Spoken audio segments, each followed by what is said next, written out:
Yeah, I got you guys booked up with everybody. So Andrew's online, Mason Squeeze online. That actually. Yeah, because we've been trying to get. I mean, we don't know very many monitor people, now. But after I do this, I'm gonna like. I like what you got. Yo, get us Robert Spracklin. Give me a list. No, not like before we start. Like seriously, like give me a list and I'll see because I might know somebody, and everybody wants to FaceTime. Yeah, I don't know if you know, like Dr. Spracklin. He's the one who wrote like some of the old school monitor books. There's a guy at Temple that does it too. He's one of the main guys that wrote a lot of stuff. He's the one that helped Robert Faust with his book. He works at Temple. Because we're trying to get those type of like intellectual guys. All right, just give me a list. Let's not go through let's just give me a list and then we're live. You know. Okay, let's go live. Right. Go. Welcome to From the Ground Up podcast. So, PortCityPythons.com. We have some animals available, and importantly, Philly, whoever's in the area, Oaks, Pennsylvania, this Saturday. We will be at the Reptile Show, and I feel like we had something more to say about that. Come see us if you want, say, even Coco Chip. We'll have bedding with us. We will have a bunch of animals. There's really not that many animals left, so come get them. This will probably be our last chance before we get into the new group of animals. What year is this? 2019 breeding season is kind of upon us. I haven't brought animals up yet, but we are almost sold out. So we'll be bringing them up. Yep, in the next couple weeks or so. So I look forward to starting this whole charade over again, right? Well, I felt like, the hard work's over, but it's like now it's getting boring. So now I think we'll be at about we'll be producing hopefully king snakes and stuff too this year. So more variety. We produced about 80 total last year. So I'm thinking at least 120.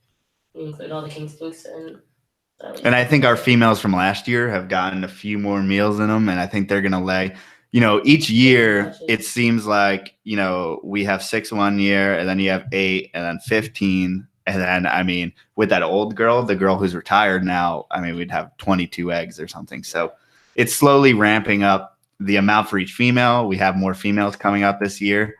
And yeah, that's pretty much enough about us. So t-shirts for sale, all that stuff. Yes. So today we have Dorian for our official in studio. So obviously he's here in Philly. Dorian keeps monitors, in particular Ornate monitors. So could you give us a little idea? Obviously, your company is BH Varanus, right? Yes. And then can you give us an idea of how you got into reptiles? Because it's not really your average story. It's something that I fell into. I've always been an animal person in general. And I think that over the years, I was overseas in Asia for a bit, and it's easy to get reptiles over there. I was in the United States Air Force. I was a statistician. And we used to get all types of animals because there weren't a lot of restrictions. So a lot of stuff I can say that I didn't have, but I was real novice. I was a novice. Is this in like barracks or? Yeah. That's awesome. So I know. But we had it set up. I was very good at hiding everything before inspections and things like that. And I was also in special ops, so they kind of gave me a little bit more freedom. My barracks are larger than most people's, and I think it came down to once I started realizing that my care was improper. Because I was in my early 20s. So it was just the awesomeness of the animals. And I think after a while, I started feeling sorry for the animals, and I started actually like letting them go in the woods, which I probably should have did. But I was, it was at that time. Wait, this was in Asia? Yeah. It's a lot of stuff going on over there. So it's that's why I haven't said the country. But I learned a valuable lesson after that. And I think moving forward, I went a spell where I didn't have anything. And then I had a very expensive dog. I came back home with the college, finished everything else. And I was working at a couple firms, and I had bought this super expensive dog. It was like $5,500. God damn. It was under 4-page contract. It was like a crazy situation.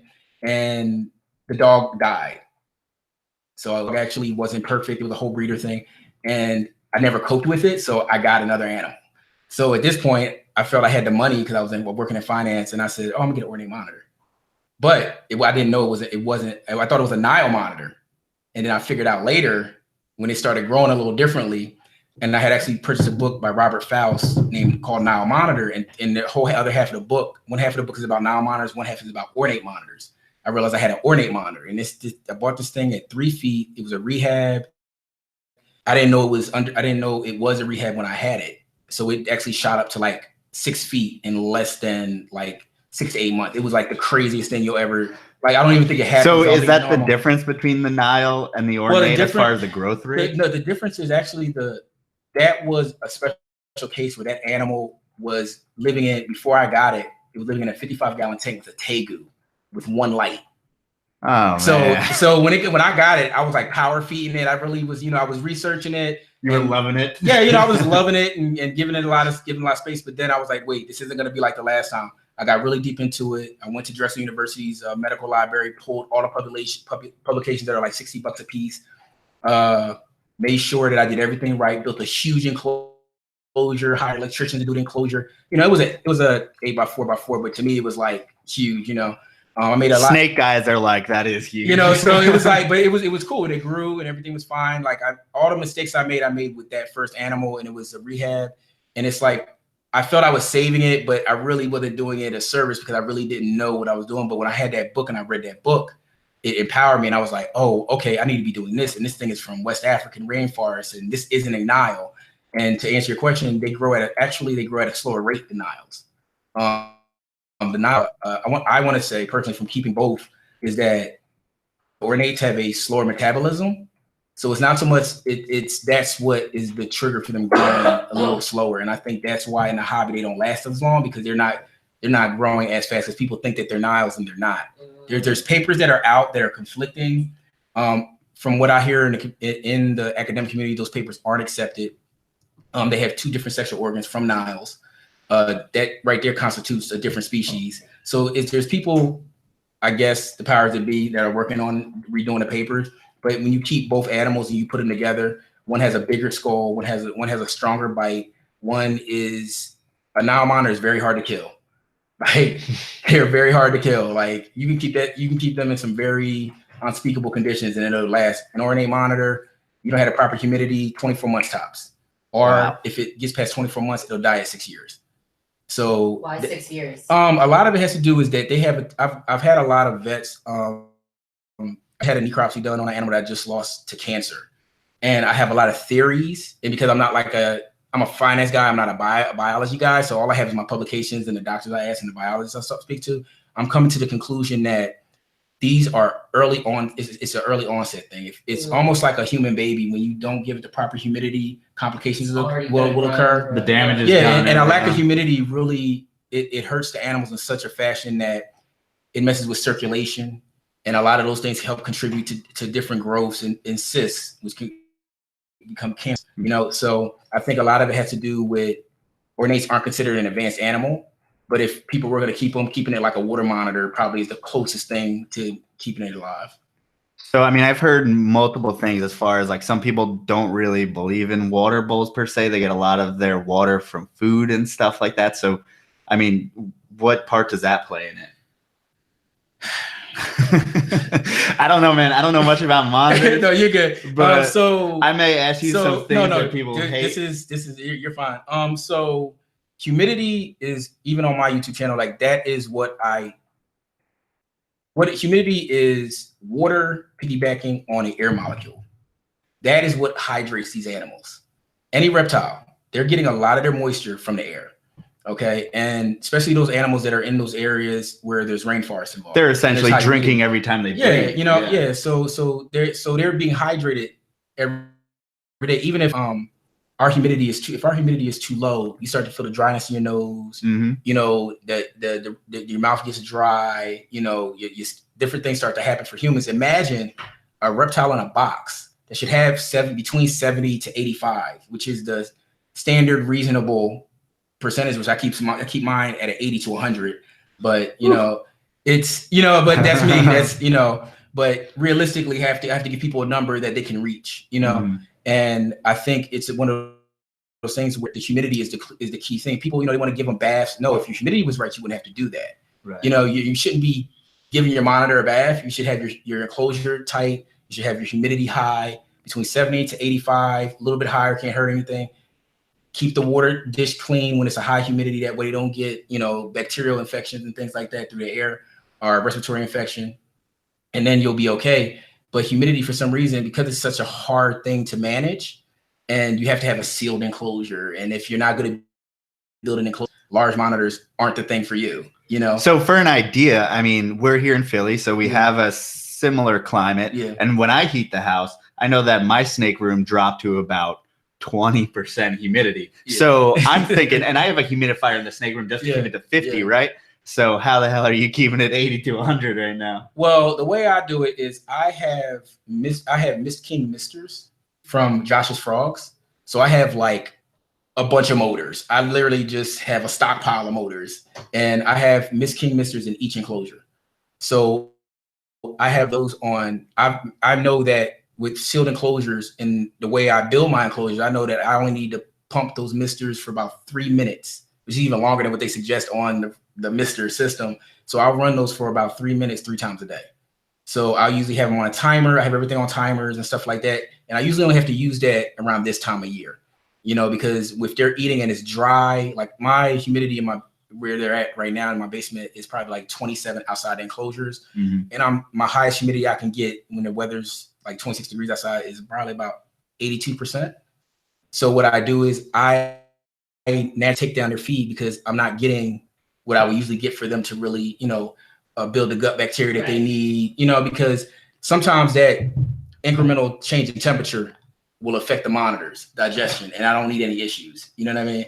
I don't want anything rotting in anybody's stomach, stuff like that. Their basking spots are 110, 120. And the same thing goes in the summer. If it gets too hot, nobody's lights are on. Like it's a lot of things that I do that my enclosures are larger enclosures and they're stacked. So I have heat coming from the bottom to the top. So all my older animals are usually on the bottom enclosures. Really? Because the larger animals can hold heat longer. So it's more of it is surface area to volume ratio.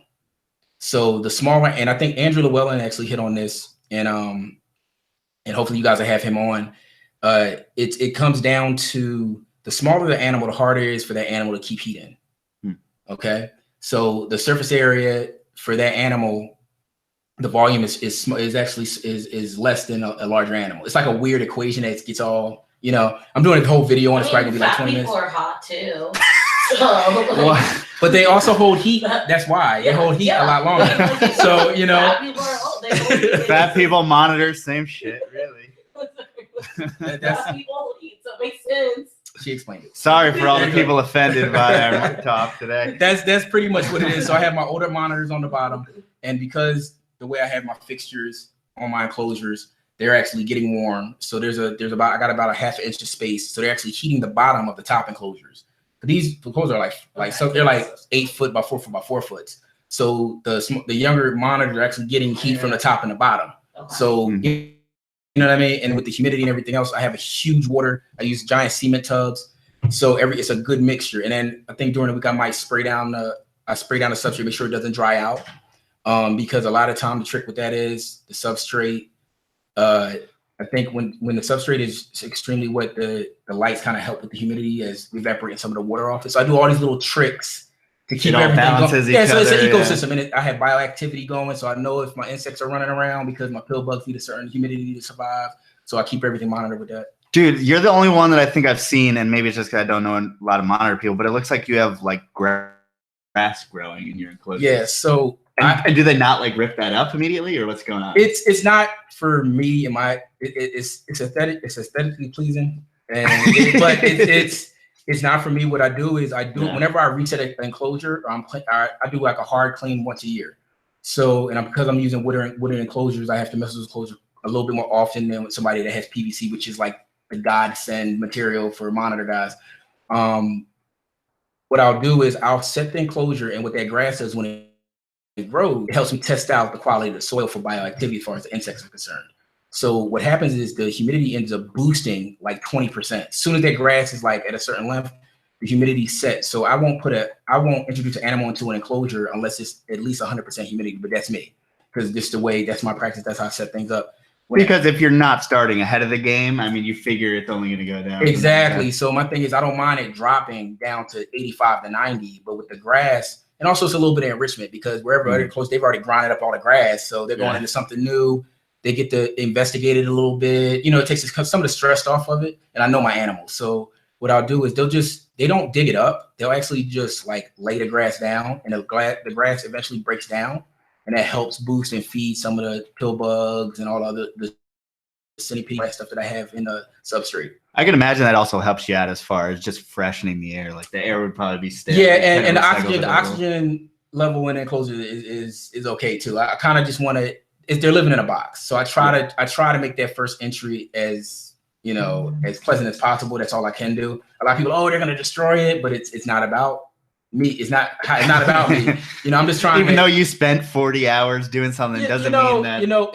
And if you're a monitor guy and you're really serious about this and you really try your best to take care of your animals, and you have the financing, part of the fun is building the enclosures for me. Like 90% of this really is the enclosure, because once you get your animal set up, like these are not like very hands-on a lot of animals. Yeah, I have Ornate monitors. They're batshit crazy. So I have to be careful. Like it's one day, my oldest, my adult, until they get about 8, 9 years old, cause I use a hands-off type of tactic. I don't play with my animals. They're not on leashes, things like that. And I think my animals tend to work their way around to wanting to be around me. You know what I mean? They kind of get used. They're already it's kind of a shoddy deal. They're already in a box. Yeah. They feed, they gotta eat when I tell them to eat. Like they don't get there's certain things that are taken away from them being in captivity. So why not give them the choice to engage with me? My adult female will engage. I can pick her up. I can take her to a vet appointment, like all of that stuff, But at the same time, I think it's more of a thing where hands-on with certain species is okay. Water monitors are a lot more tractable. Savanna monitors, a lot more tractable. Statistically, you always have like the a-holes in every species, but ornates tend to be more skittish. They're moody. They remind me of really mean cats that want to be pet like once a year. Like that's kind of how I look at it. They want to be pet when they want to be pet. Yeah, they're good for guys that have established collections. Right. You're not gonna really be messing with it too much, but for the most part, like because they're hands off for the first like 60 days. They need that high humidity. You cannot. You have to let them get that for the first 24 months. I mean, but you're talking about when you first get the animal, as a wild caught hatchling, you have to give them that premium. They're scared. It's a rainforest animal for a reason. They don't want to be around humans. It's not like water monitors. A lot of, especially I think Sumatrans and a lot of ones in Thailand. They're in the populace. They know what humans are. That's stuff that genetically they carry that with their offspring that gets carried down to them. There are areas in Africa where ornate monitors are worshipped, godlike, Really? So they're like certain little tribes and stuff like that. But a lot of where they were, if you I've done the latitude longitude on a lot of the areas where they get the research, it's all developed now. So it's a lot. It's a very underappreciated animal, and it's an animal that gets a shoddy deal. It's a very challenging animal, but if a person has one, keep that one because they get very large. And there's just not a lot of adults. There's probably less than 10 healthy, like legitimately healthy adults that aren't obese, aren't on leashes. You know what I mean? Like, so there's guys like Brian Waterloo. I haven't met him yet because I haven't made it to Tinley, but I know a lot of people that know him. Robert Faust, I've spoken to him on several occasions. He's like the guy. He's the guy that wrote the book. So to me, he's like, and Andrew Llewellyn, he's our generation's guy, when it comes to monitors. I don't care what anybody says, but it's because he deals with a lot of Africa in general, so he has a very broad. He's a biologist, so the answers you get from him are going to be 100%, and they're thought through. Yeah, like he's rough around the edges, but that's one of his best traits is because you're going to get a no nonsense answer. You just got to answer my questions. But yeah. So let's go back a little bit because obviously this enclosure build is serious. Yeah. I mean, that's half of the whole thing, if not more. So let's go, because I mean, this is so far away from what I've seen people do and, just building your own enclosure for such a large animal. I mean, you have videos doing it, but kind of explain a little bit about how you construct your enclosure. So when I plan out the enclosures, I think when I built my first enclosure, I have it was like a 8 foot by 4 foot. I hired an electrician. It cost me a couple $1,000s to do. Like I wasted a whole lot of money doing it. I caught myself trying to use the best practice that I knew. I had like a plastic lining in the bottom. I didn't know that the animal was gonna rip it up. Like, you know what I mean? This is for my first Ornate. And after that, I sat back and literally like I was in between firms. I had left my one firm and I had like 3 months just to chill, you know? And I decided to make a 10 foot by 10 foot with water features. And I started doing all this research, and I had worked with koi ponds when I was in Asia, you know, another thing I wasn't supposed to be doing.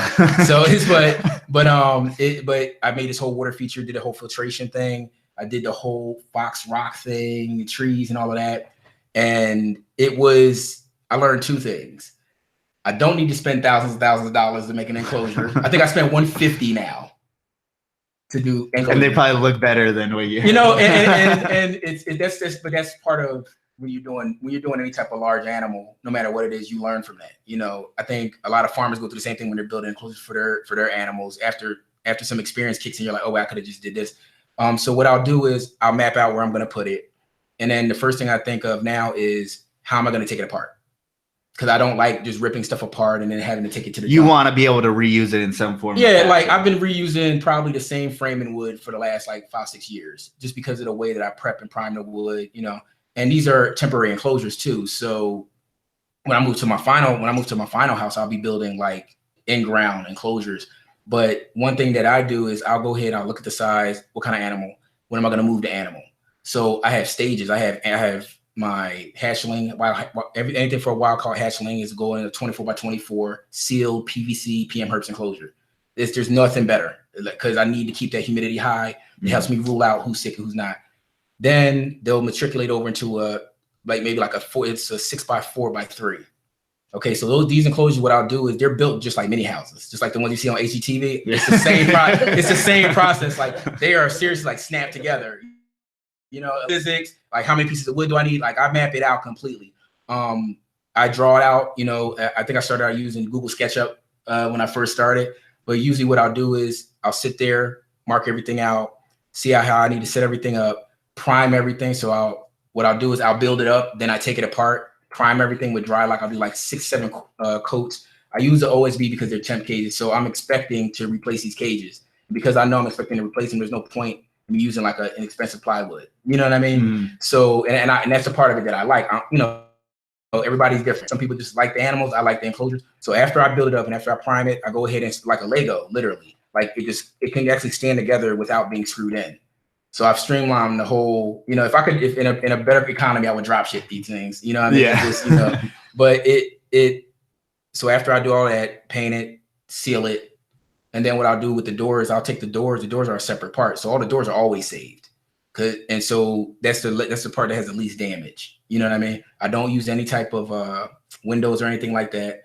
I started out in the beginning using like a plexiglass, but with Ornates, like they're just inquisitive and they're super strong and they just destroy things. I've seen people keep them successfully different ways, but I do not have time to walk in and see a 7-foot animal just running around. You know what I mean? Like it's not my thing. I work too much. So what I'll do is I just put wood there and it gives them their privacy because they are a rainforest species. I believe that they need their privacy.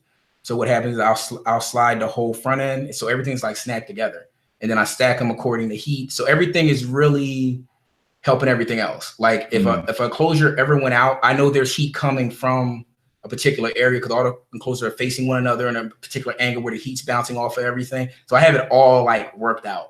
Like I think my biggest fear is if I get like a lot of space when I move, I might not know what to do and I might just have to put a crazy HVAC system in.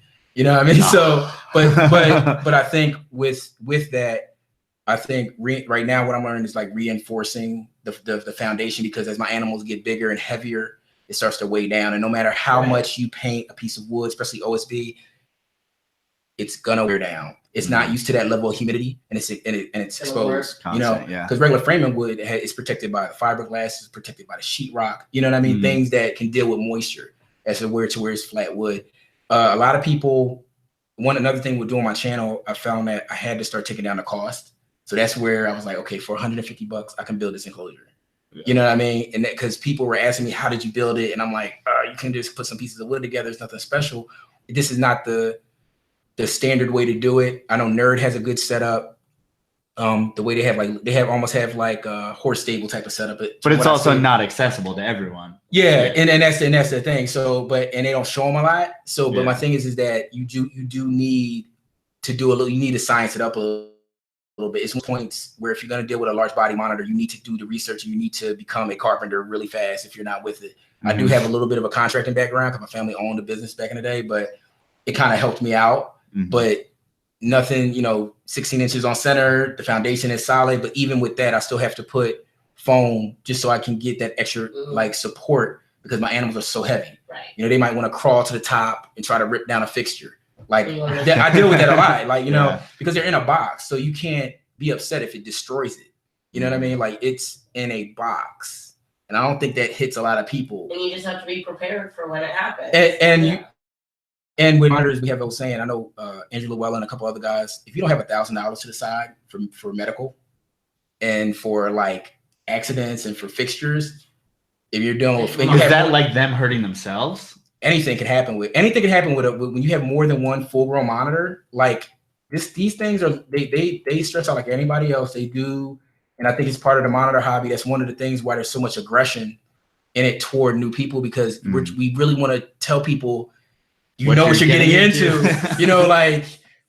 Everybody wants to talk about, well, I do this the quickest way, I do this the best way, or you just need to do this. But when it comes down to it, you gotta have that support fund ready. Like, at any moment, I'm ready to take my animal to the vet and have an emergency surgery done if impaction or something happens. I just lost a male because I opted out of a ultrasound, which I'll never do again. I was paying $600 per vet visit. I'm not saying people need to do that, but I'm also anal retentive and I have a responsibility to these things that I place in that box. Yeah. Like it's just what it is. It's just the bad, it's the downside to it, but you have to have the money and the feeding alone. The food will break you. Like if you don't, I don't know how you do it. Ornate's 56% of their diet is crustaceans. So I actually drive to the marinas in New Jersey and I get my green crabs from the marinas. I bring them home, sanitize them on ice. Then they eat a lot of birds. 10% of their diet is mice. I'm not a fan of. And are you strict with that percentage, or is it fluctuate? Because obviously with seafood, I have whiteboards. I'm super like boom, boom, boom, boom, boom, boom, boom. Like season. Seasonality of. So in the season, in seasons like this, what I'll do is I'll do predominantly crustacean because I know it breaks down 100% clean.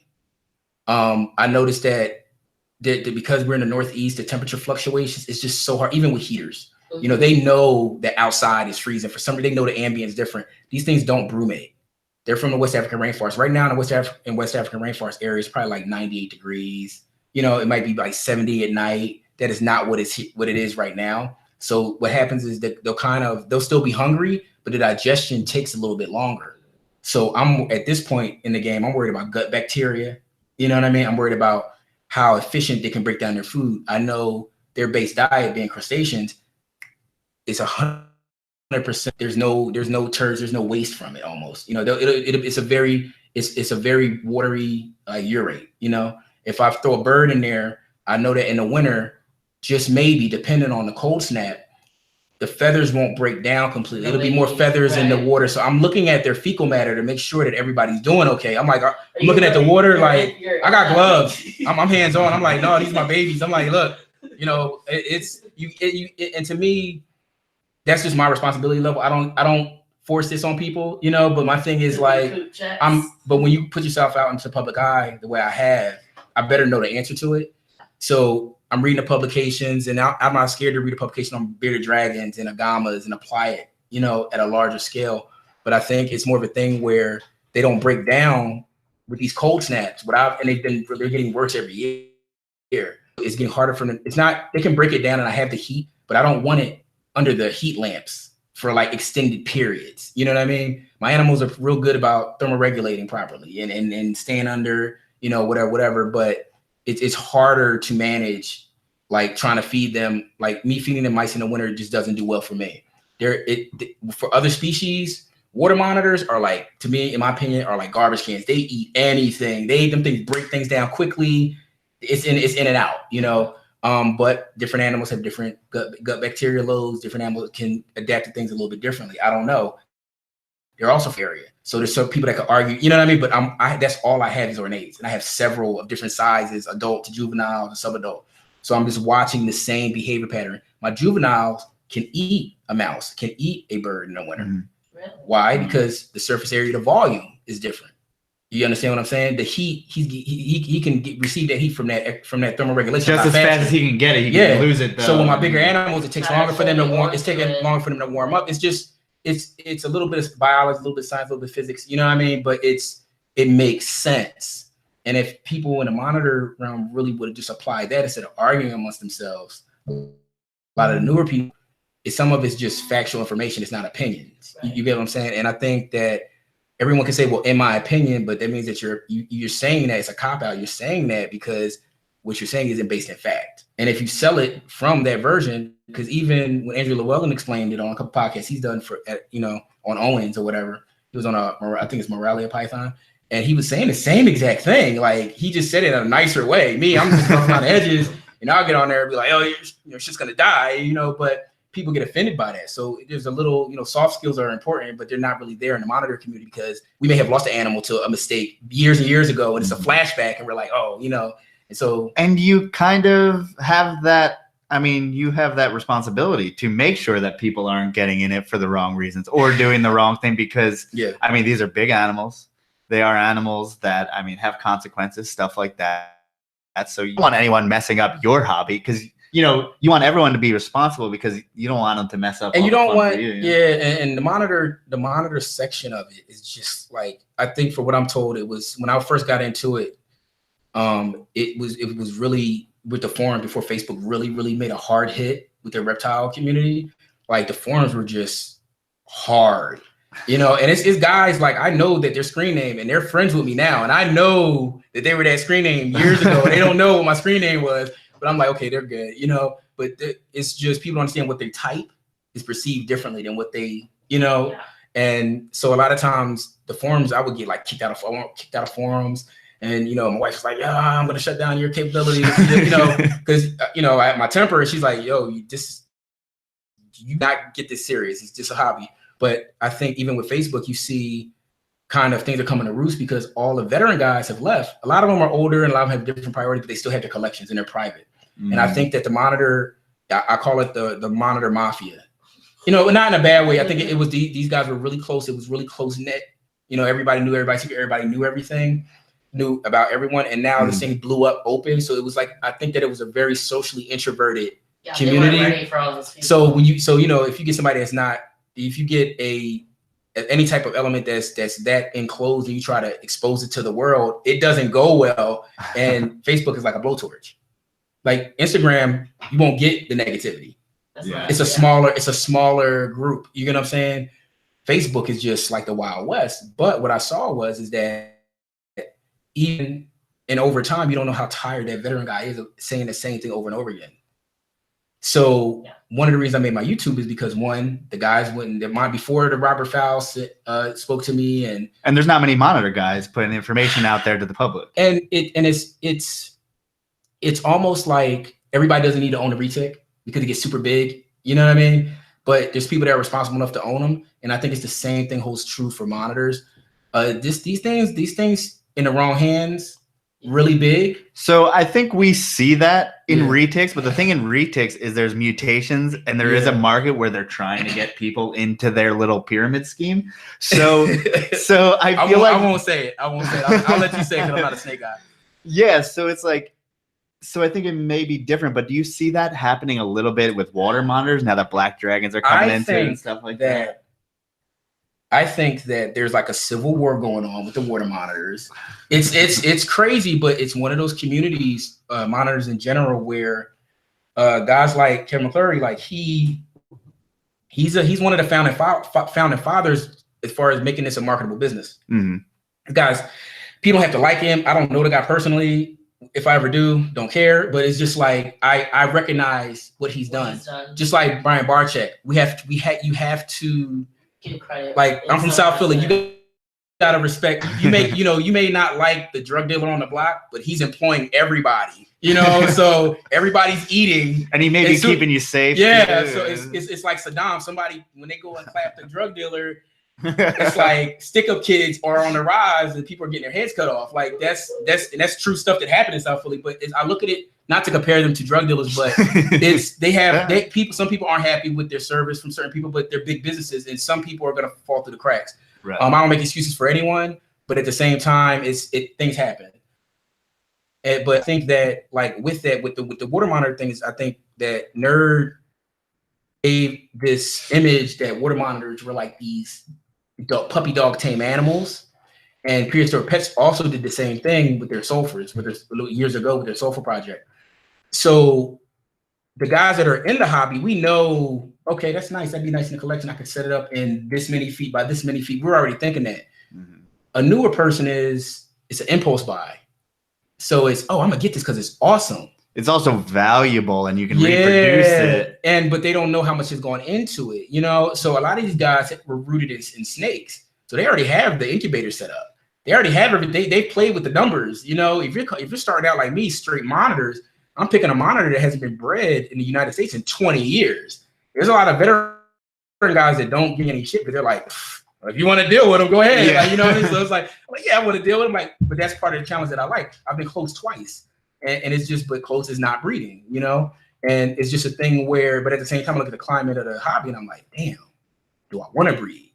Because I know how delicate it can be for a person that's just beginning. A veteran guy is going to take care of them just fine, and we always say that they're easy, but it's harder for someone who's just starting out. Trying to tell somebody they got to build an 8-foot box, but no, you got to have a smaller one first. It's a lot, and the startup costs just don't equate to the headache of actually breeding them out. Not many people put that money into a dog. And my thing is to have a healthy female of any animal. You want to breed them because you want them to pass fertile eggs instead of infertile eggs. That whole rigmarole. I'm gonna still try because I have all these animals. I ain't got nothing else to do with them but to do that. But I think a lot of it is that the water monitors and the fact that I think it was Varanus also made it to where it was one of those things where we really, really, really made that. Well, not we would. They made this environment that was simply just kind of septic, but it helped the hobby.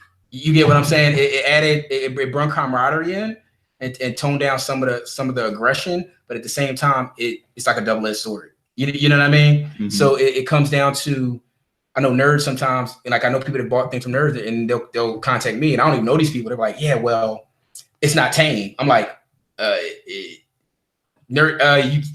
not my responsibility. I'm like, well, this is I'll say, well, how are you setting it up? And of course, they're trying to play with it because that's what they see nerd do. Mm-hmm. But this animal might be calm, but it's in shock because it's in a new environment. And it's also building that relationship. I mean, these animals can change, they can change person to person from what I hear. I mean, they can recognize humans. They can recognize people. Yes. I know animals that have come to me that were like batshit crazy and going back to the owners.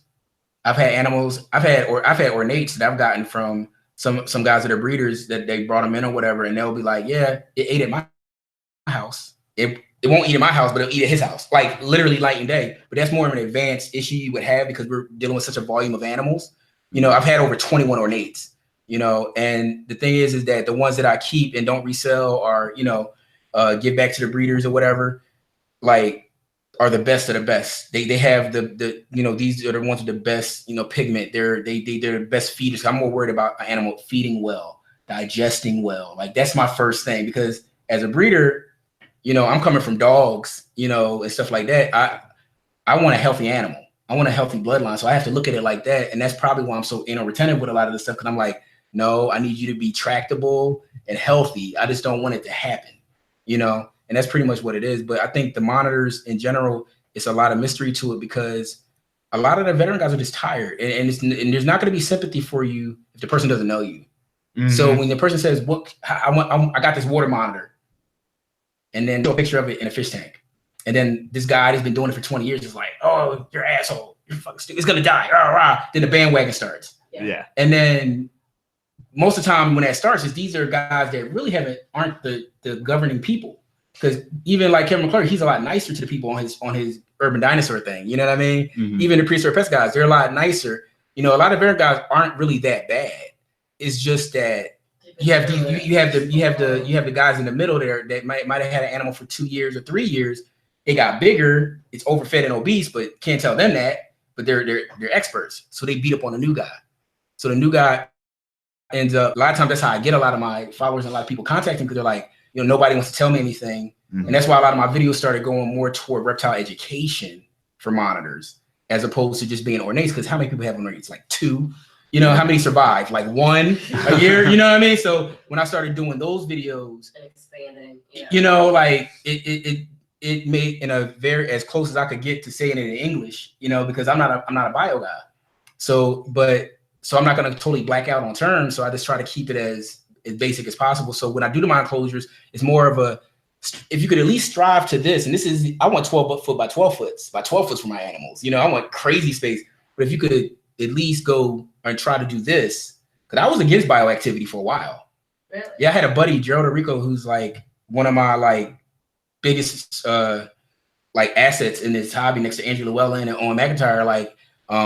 Like those guys right there, like they get on me, you know what I mean? Like, especially early on, like it was hard. Like it was, you know, he's the one, bioactivity, man, you gotta do it. And I was like, oh, you know, the hell with that, you know, whatever. But it works. Like cages don't smell. I'm like, oh, okay, you know, whatever. Yeah, that was a question. Like, do you have problems with mold keeping it high humidity? I use coconut coir or coconut husk or the Eco Earth, and I buy it in bulk, and it's huge. I buy everything like wholesale in bulk. And what I'll do is that tends not to hold. But go ahead. I was going to ask you how much you get it for. Joe is a distributor. No. I don't talk about. But I'm curious, and I'll forget. Write it down. Now you gotta plug yourself. No. If anyone wants to buy, you are a distributor. No, don't worry. Jabs Cocoa, and if you want to buy it by the pallet, you have it for sale. Yeah, there you go. You can buy the pallet. So no shipping. You're in Philly. Come on. Yeah.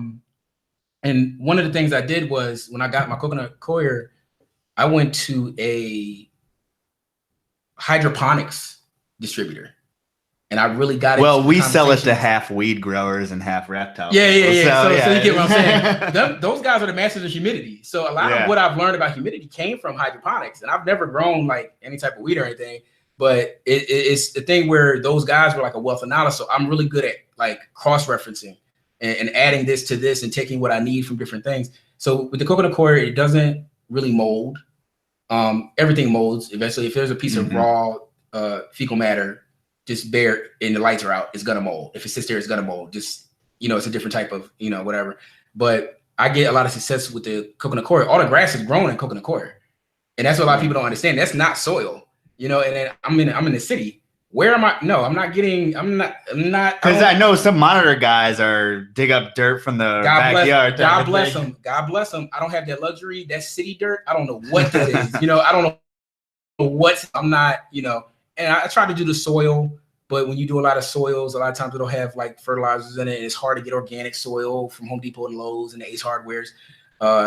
And my thing is with the coconut coir, I expand it in scalding hot water. That's another way I boost the humidity, is when I'm setting the enclosure, I expand it out, throw it in there, get that going. And then the pill bugs, you know, I'll grab a couple out of another enclosure, throw them in there. You know, because I forget where I got my pill bugs from, but I got a starter set and they just multiply like crazy. And then after that, I went outside, got a couple centipedes, threw those in there. You know, spiders invited themselves in. So it's just like, you know, so there's a whole ecosystem going on. So I don't have the issue because the pill bugs handle the waste. You know, and my Ornate monitors, they go to the bathroom in the water. So I have, you know, sump pumps and stuff like that. And I change the water like whenever it's dirty, I change it. You know, I'm not, excuse me, I sit here and make up a story like I sit here and change water every day. No monitor guy is doing that every single day, because every day they're not going to the bathroom in the water, but they also drink that water. So you want to, you know, 4 o'clock in the morning, I'm in the basement checking enclosures, you know. And so what happens is with that, because it's more centralized, it cuts down on. Now, summertimes, I got to be on top of it. That's an everyday change because they're eating more, things like that. I don't feed them very heavy. I feed them just enough. You know, I don't feed them till they're bloated. I feed them like they might eat on a regular summer diet, they'll have like 3 crabs, and 2 chicks, 2 feeder chicks. Everything's frozen thawed. And that'll be a meal right there. I'm not trying, I want them to grow slow. I want their bones to develop nicely. Just like, I'm not trying to power grow anything, because with their metabolism is a lot slower. So that's going to be fat, So my thing is that with water monitors, the same thing but their metabolisms are a lot higher. That's why even though I've had a lot of water monitors, I never end up keeping them because they throw off my whole feed schedule. Yeah. And my food costs go through the roof because they're hungrier a lot more often. I'm kind of spoiled with my Ornates because I think my food cost a month might be like $500.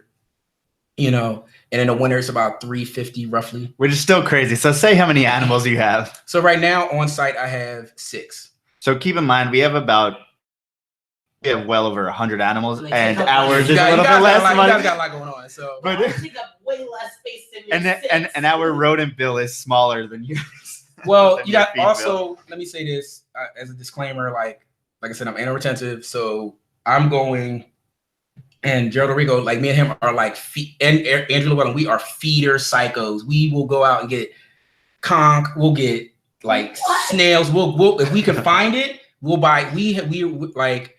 Do you brag when you find like a rare sea creature? It's on Instagram. Yeah, it's like I got today. Like I bought. It's funny. I bought 2 live eels one time, and they were like 4 feet apiece. And then I realized that eels are toxic, so I couldn't feed them. So what did you do with them? Like I ended up like, so they're not. I don't have them anymore. So a lot of times I'll call people and I'm like, yo, I found this at the Asian market. They're live. They have crawfish. Boom. Do you need any? And a lot of times, like, we'll call one another. When we can. Because if they only got 10 pounds, that's my 10 pounds. But if they have 20, I might call one of my buddies. And be like, yo, do you need XYZ? And they're like, yeah, pick them up. They PayPal me.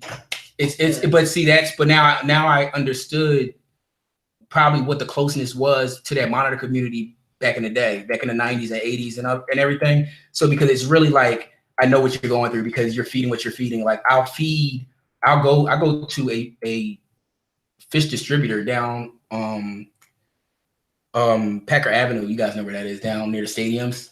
Like, where the stadiums down near the stadiums. Huge Samuel and Sons. I go to them and I'll buy trout.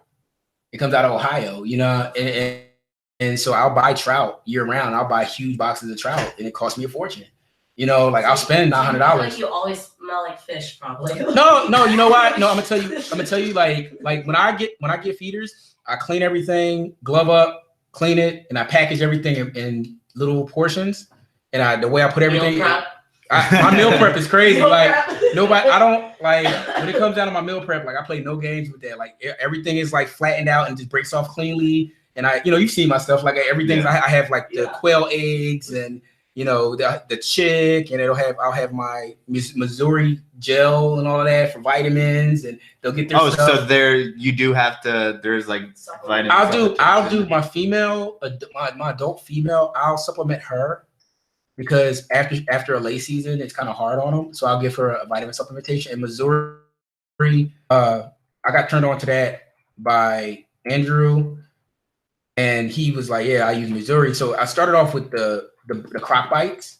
And because that was formulated for animals in Africa, that's where I correlated using that. You know what I mean? So, and it worked out pretty well. I use it as a supplementation just to get her back on track because she is a rehab and she has all these weird ailments because she is a rehab.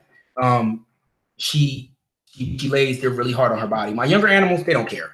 I just give it to them maybe once a week and they're good. You know what I mean?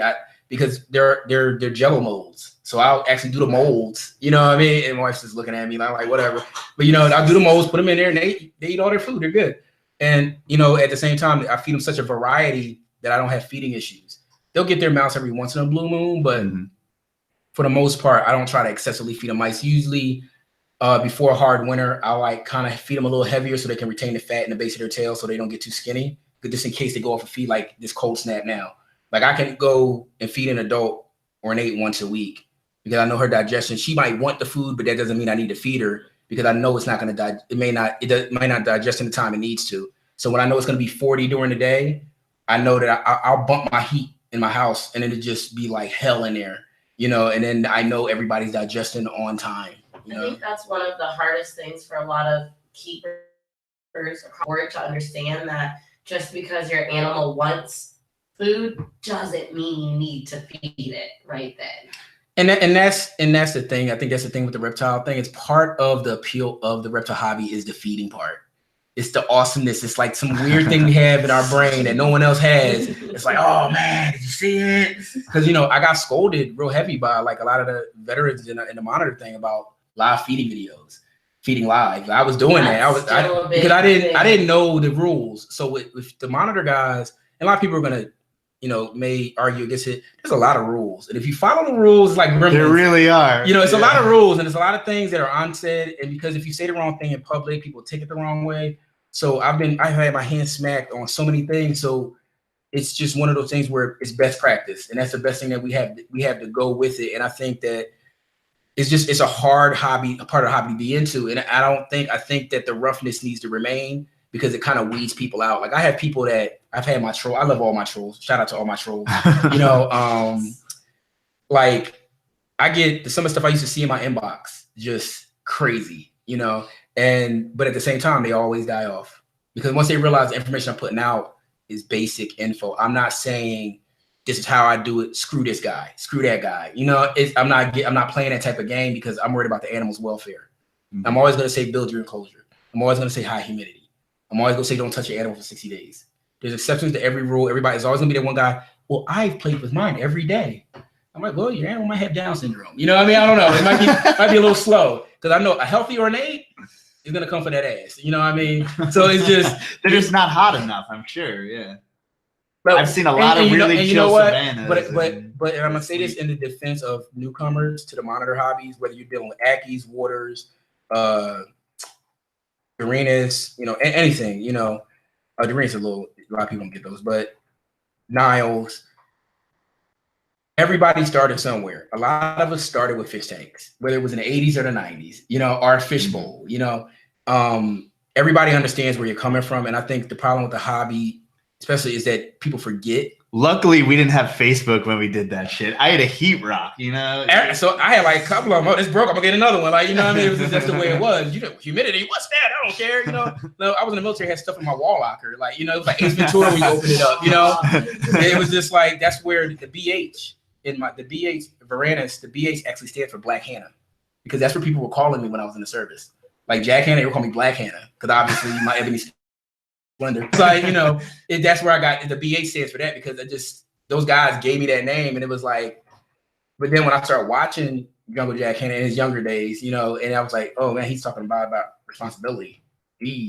But then, you know, he turns around, he has like a lion in his head in his house, you know. Right. But it's just, but at the same time, it was like the responsibility started hitting me, and I was like, okay, well, you know, BH Varanus, that'll work. You know what I mean? A little homage to that. But I think the monitor community as a whole, like, humidity is the most important thing with any monitor. I know even with like black throats, like some animals, you just need a greenhouse, and people don't want to admit it, because once you realize you're doing something wrong, it takes a hell of a mature person to say, I'm wrong. Let me fall back from Facebook.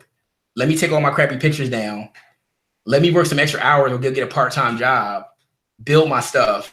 You know, because some people have to do what they have to do because it's an impulse buy. It's not, if you're at a reptile show and you see a $15 Nile, you're grabbing it. And then Ornates are like $50, $60 sometimes, you know, like so it's one of these things where they're easy access. You're not going to really see that with a nerd albino or, you know. Yeah, because the price weeds out.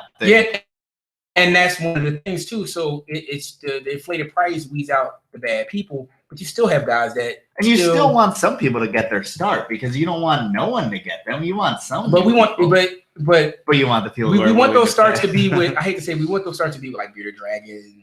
Yeah. You know, the things with, you know, even a tegu savannah, just not a tegu. No, I mean anything that things with less teeth. You know what I mean? With a smaller side, with a smaller the surface. Well, I'm saying there's obviously levels. There's levels to it.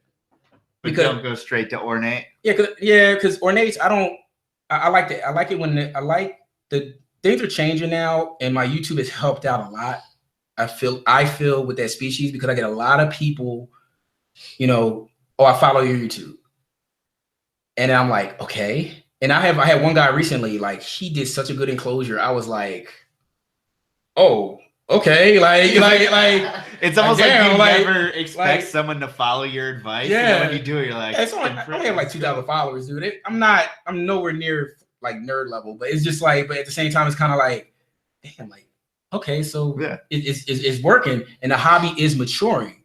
So not to take anything away from any of the newcomers, it's maturing in a way where people are realizing, let me build this up. I've had like 3 people say, I watch your videos. I'm really trying to figure out and wrap my head around getting into Ornate because they are more affordable. So that is going to be a go-to monitor a lot of times. And the thing is just like with Niles, just like with wild caught water monitors. So my thing is like I've given and I've made it verbal where I'm like, I'm really proud of the hobby in the direction that it's going. I just wish a lot of the veteran guys, I wish the patience and the stick-to-itiveness was on the veteran guys too to come back a little bit, even if it's for like once a month. Because at least if you did it that way, then people would be respectful. Because like, he's only here once a month. Let's be nice, you know. You're gonna talk to us. Yeah, you know, and it's just I had to, you know, like I said, like I'm gonna say Andrew's name a million times because when I started out, I was already on YouTube and doing, and he's in PA too. So if you're in PA, you're gonna bump into Owen and Andrew, and it's just like he didn't tell me everything. He made me work for a lot of it, but it's just like I'm not a moron and I had access to the information. But it's just like, you know, even with him, he would be like, look, I'm not trying to, you know, because he had to be, because so many people are sensitive. And it's like, you just bought a carnivorous lizard, you have sensitivity issues when someone tells you how to do it. So, but my thing is, I think it works both ways. And I try to be respectful to people and just tell them, now I just give them a link to my video instead of putting it, I don't put myself through it because at one point I felt myself, it was weighing on me. Joe does it a lot more lately. You have to have, and the good thing about your podcast is that you guys are talking about everything. So if you get a question about anything, yes, yeah, you know what I mean. Like, well, and then I'll send them a link, and then they'll ask me a question that is on that list. Like I'll send people an article, and then they'll send me a question. I'm like, hey man, that was in that article. And then after that, I'm like, you're donezo with me, man. That's it. But I love you all because if you're, but the price you pay, there's a price for being public. Yeah. And the price that you pay is you have to invest more in your patience. And I had to learn that. And my godfather's Italian, so he gives me all these, he's straight from Italy, so he gives me all these Italian proverbs. And it's just like, he's like, kid, you know, I was like, you know, but he told me before I even started, once you go public, you got to be careful and you have to be patient because that one person you do wrong could just make your life a living hell when sometimes it's just a link away. And sometimes some people, I just keep sending them links. You know, people have water monitors, I'll send them to Vital Exotics page because they have a great care sheet. You know, I'll, you know, if a person has a question and I don't know, I'll ask somebody that does. You know, you guys do colubrids, I'll call you like, okay, so I got this person, what I need to tell them, you know, or what can I send them? You know, I try to weed through and I try to like help people as much as possible because there's not a lot of people with patience, but it's something that needs to be learned. And Facebook, I think over time people are learning that the arguments aren't worth it. Because you look like a tool when you start arguing, whether you're right or wrong. You're the one who looks bad when you're being an asshole. Yeah, I mean, you're not getting one over on that person. Everyone's just like, well, most people are like. Yeah, and you know, I've been in isolated spats, but what I do is I just try to watch my tone because a lot of times when people say stuff, when you read it, you have so much pride in your animal and what you're doing. You go like, you know, when somebody calls an Ornate a Nile, it just sets me on fire. But guess what? The paper is out there. Is the paper accepted? From what I'm told, no. And that's. But I see both these animals. I know that they're different. You know what I mean? Two totally different personalities. And you know, one's hardier than the other. One's more terrestrial than the other. You know what I mean? One's isolated to a particular area. You know, and even like I said, from a biological standpoint. But I think it's one of those things where I just I'm like, no, that's an Ornate, and I just leave it at that. You know, I don't get as much as the fight back as I used to get. But my thing is I have so many, I'm like, it's not like I have one Ornate and I'm sitting here talking about how awesome Ornates are. You know what I mean? It's only a couple of guys. I'll say Brian Waterloo, Andrew Llewellyn, Robert Fowles. I'm quite sure there's like another guy in there, another 2 guys in there that I may not know or whatever. But when it comes to Africa, those are your guys. Me with Ornates, they respectfully don't bother me and let me just have the helm because nobody wants to be bothered with them. They love Ornates. All those guys love Ornate. You know, I'm the one being vocal, so why not? You know, these guys have been around for 20 years. why not give them a break? You know, but it's just, I wish they were here because it would be less work for me.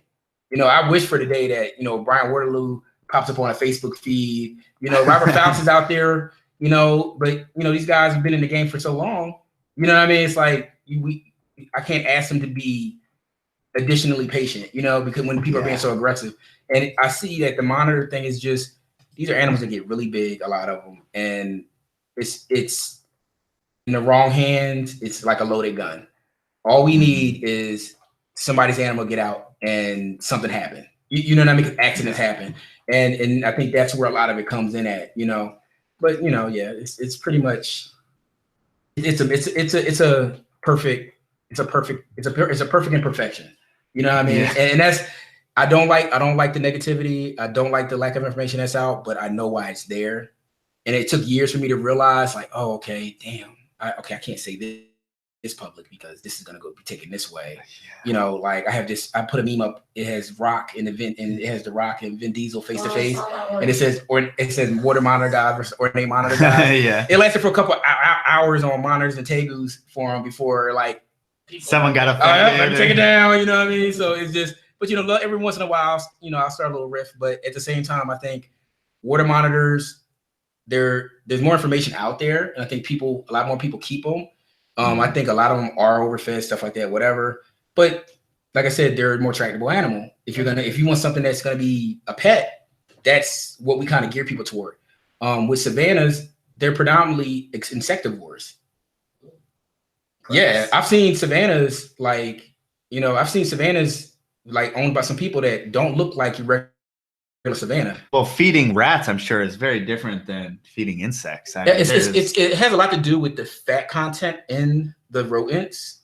And I can't sit here and tell people not to feed whole prey and not to feed rodents, because sometimes that's what you have. You got to feed what you have. Philly is an agricultural state, just farms everywhere. Like I drive to Lancaster and get fertile quail eggs to feed my monitors.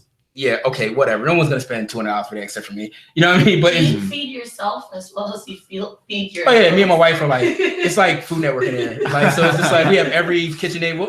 I'll have you guys over. So it's just, you guys are right down. So it's just like my wife. Yeah. So yeah. So we're very good. Foodies? Yeah. No, we're just. She's from the South. She's hardcore. I'm more of the chef, the honey scallops and all that. You know. Do you cook some of the seafood? Do you pick up some of your own food? You'll cook some of the seafood? Only thing, my wife is from the South, so I'm not allowed to feed Dungeness crabs anymore to my animals because I was feeding them Dungeness. I was literally buying Dungeness crabs for my Ornates and cracking the shell. I was giving them Dungeness crab. I was giving them Dungeness crabs on a half shell. And my wife just like lost her. She like lost her shit and like raided the deep freezer.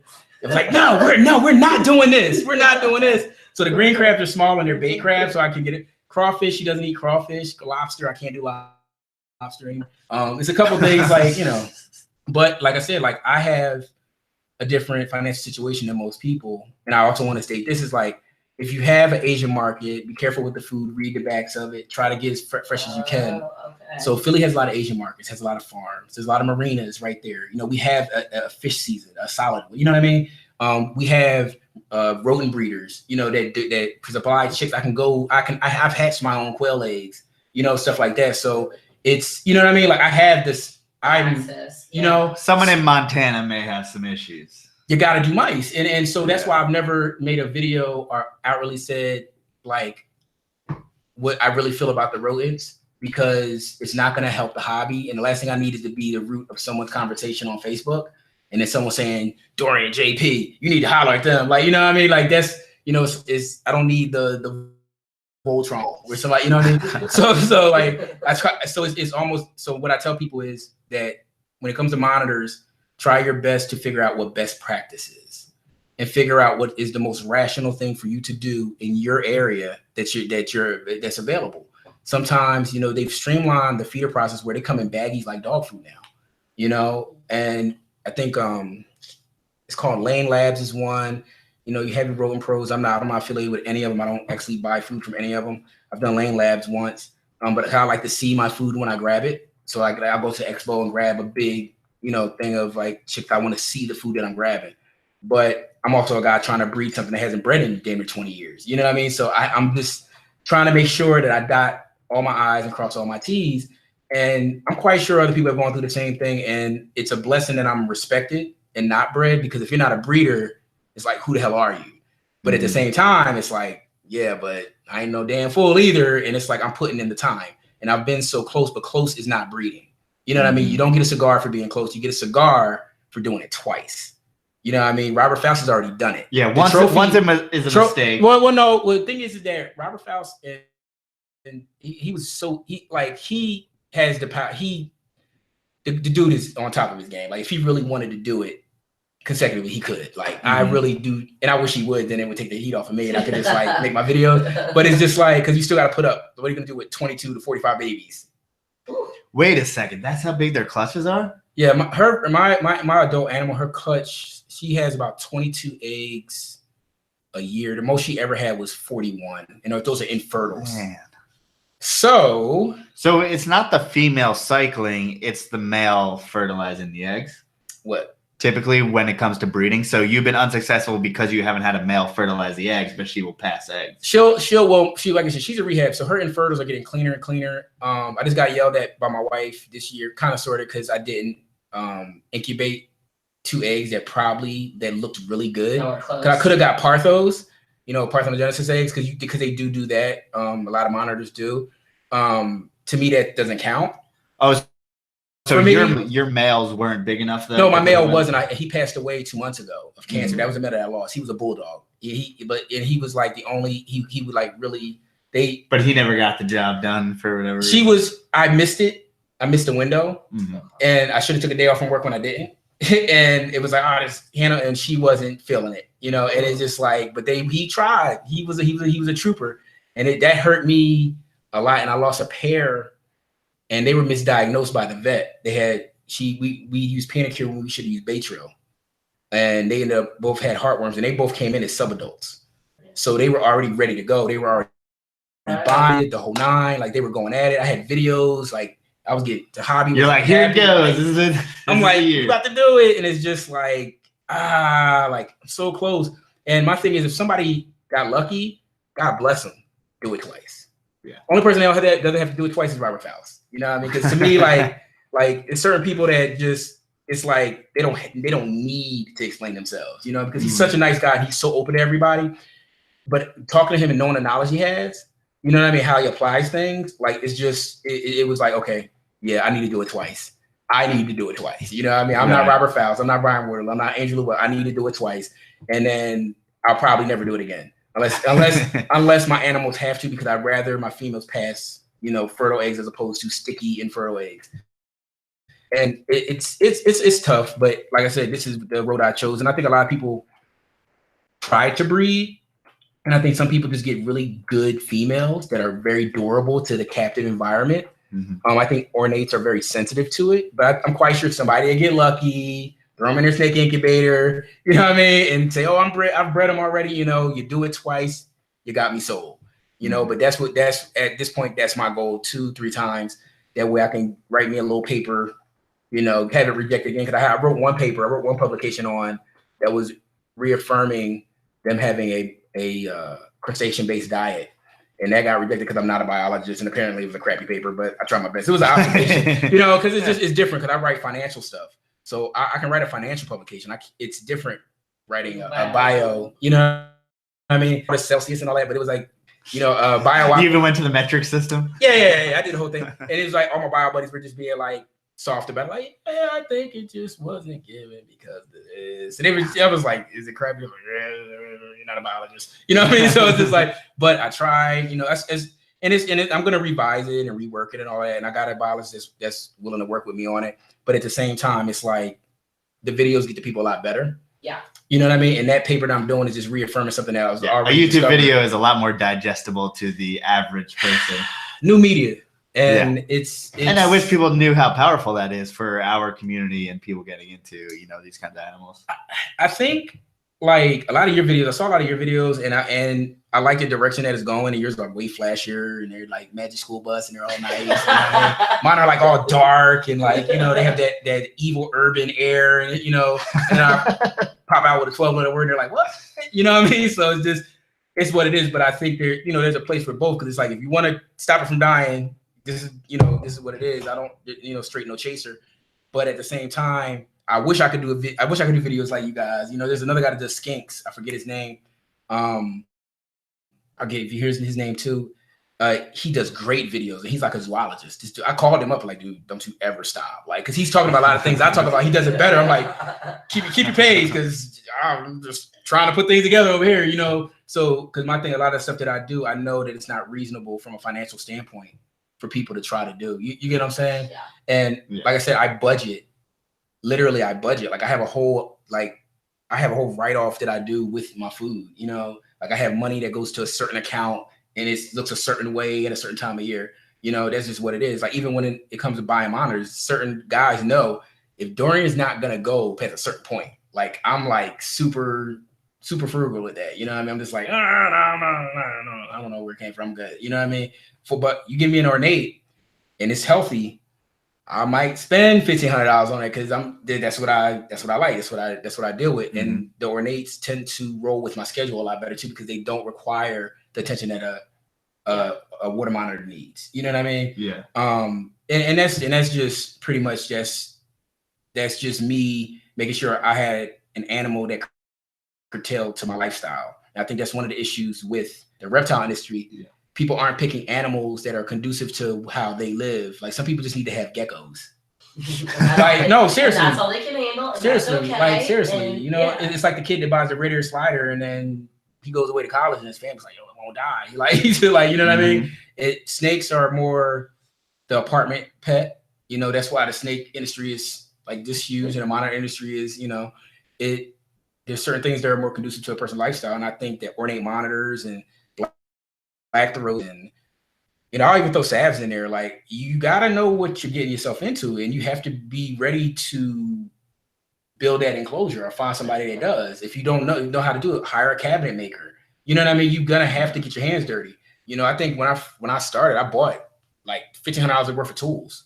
Just like, because I knew what was gonna happen, and I had made so many mistakes with so many different enclosures. Yeah, it looks great to look on my YouTube and see me snapping it together, but you have no idea how many enclosures were getting pry barred apart, how many trips to the dump I had to make because I didn't seal something right, and knowing that a wood enclosure is only gonna last me about 24 months, and I gotta redo it, and it's a lot of work, but I enjoy the enclosure part. So did those? You said it only lasts like 24 months. I know you like dry lock them and everything. But do you still have to replace certain aspects of them? Nothing is gonna equip a piece of wood to deal with a high humidity environment with soil, with an animal that's becoming larger, that's constant walking. It's a whole different ball game. And the best thing you could do with a wooden foundation is put styrofoam or some sort of filler in there to support it. Right there. I just redid a whole floor. I'm about to do a whole video on that. I had to rip out a whole foundation. That was the one with the grass in it that I just did another one with grass. I had to put styrofoam in there to give more buoyancy, because my Ornates, they're muscular and they're strong, and I have so much soil. Luckily, my adult, she had dug a hole in there. And by the time I found it, it was so much substrate that it actually made it, I guess she just got tired of the dirt filling in the hole. So luckily she didn't go underneath, you know what I mean? Like whatever. So I had to move another reinforced enclosure. So it's just these animal, and a healthy monitor is gonna tear things apart. Obese monitor is just gonna hang out.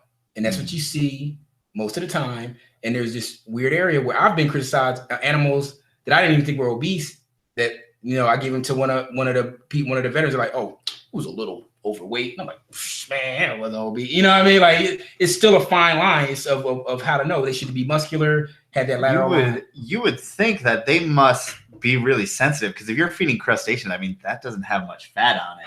I mean, that's a pretty lean meat, and they're still getting overweight. Well, no, the way that I do it, because I'm doing the most, what I consider the closest thing to a proper diet, best practice. That's why my animals are lean, because the bird doesn't have a lot of fat on it. That's the whole prey item. That's the whole prey, terrestrial, whatever animal, man, whatever. And then you have the crustaceans. These things aren't obese in the wild. They're fit. They're swimming around. They're competing with dwarf crocodiles in Africa. That's the hell of a thing to be competing with for food. You know, that's their main competition. Well, it used to be before, you know, it may not be the same now with a population increase of humans and everything and encroaching. But my thing is like with the crustaceans, it keeps them lean. The only one that I have the problem with the obesity is that rehab, because once they're out of whack the first couple of years, the fact that's what a corn snake is exactly the same way.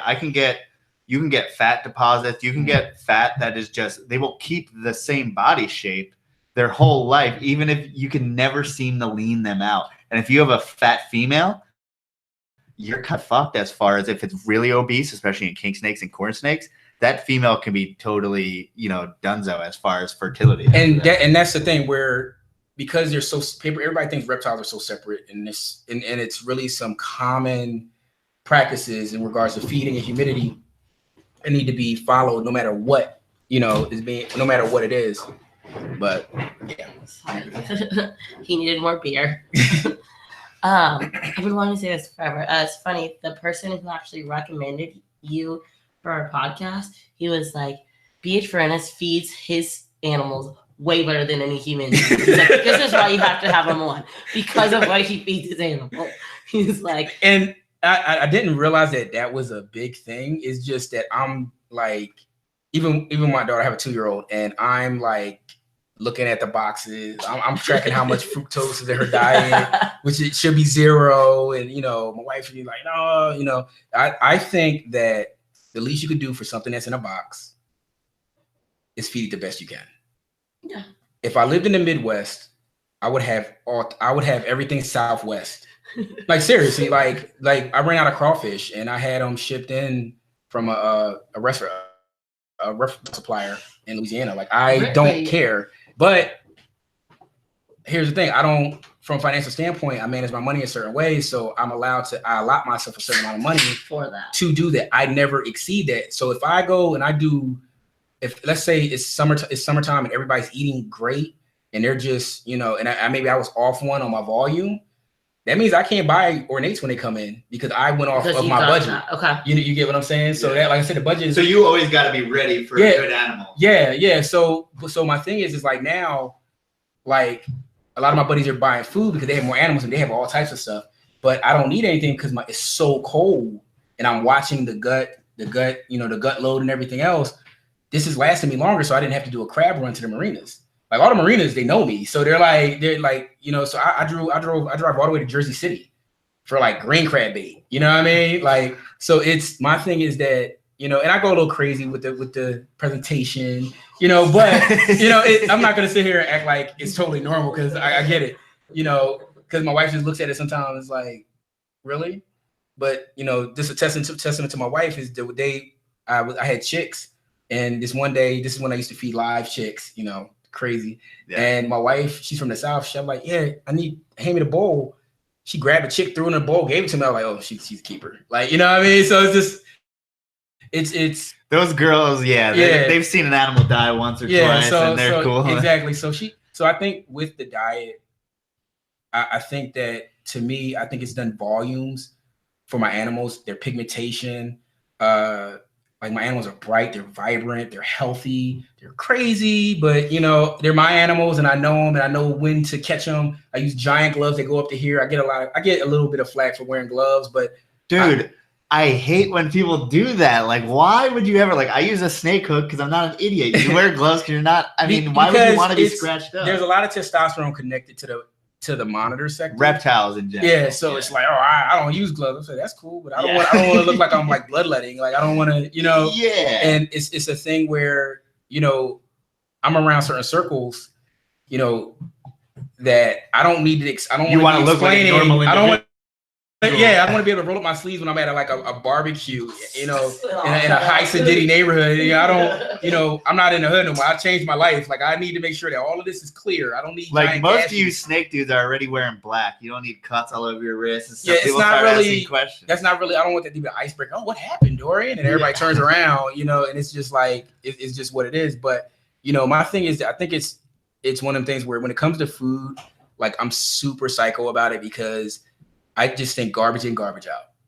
And if I'm dealing with a species that hasn't been bred in a long time, no one's really put the time in. And I think that's what it is. No one's really put them in, because they're really a-holes, and they really truly are. A healthy Ornate will tag you. Like my adult female, they're so smart. Like I get tail whipped every day by an adult. Her tail is like that fat around. Like you guys can see that. That's like almost a softball for but people who are she's listening. smart enough that when she goes to smack me, and because I might be too, I might have just woke her up because she has a banker's job or something. She likes to get up late, like But these are your animals. Your animal, and she'll try to hit me with her tail, but she'll stop. Literally, she'll stop and she'll just like nudge. It freaked me out the first time, and I just looked, and that's when you close your enclosure. I take the tarp, put it down, and I just let her have her piece because it's a warning, and I get warnings every day. So but when she's on feed, it's all mouth, because people gotta understand that her line of sight is a little different. You know what I mean? She needs to be able to see it on this side. So if I'm holding it here, she doesn't know what's going on. And then I use black gloves when I feed. I have them color coded. They see colors. So there's a lot of safety issues in there. And like I got bit for the first time in 7 years. I think it was 2 days ago. And when an Ornate bites you, and this was a subadult, it hurts for about 4 hours. Like a good one, a good healthy one, because they look at you when they're biting you. It's a full eye looking at you, trying to figure out what's going on.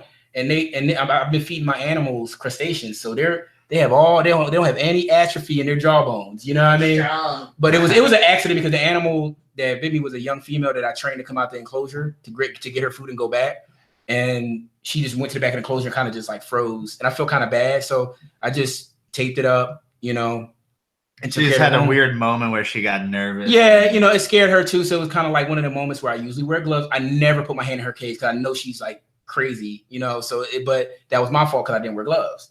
And I don't like, and these things have one inch, and when you do a lot of substrate and your animals are digging, and you have, I have the cork wood in there, their claws get sharper because, the soil from them digging, it sharpens their claws. You know what I mean? Some of the best black throats I've seen, Angela Wella, his animals look ridiculous. Their eyes, F2 and beyond animals, their eyes are so clear, they look like human eyes almost. You know what I mean? To where you just feel so bad for any animal that ever came in wild caught.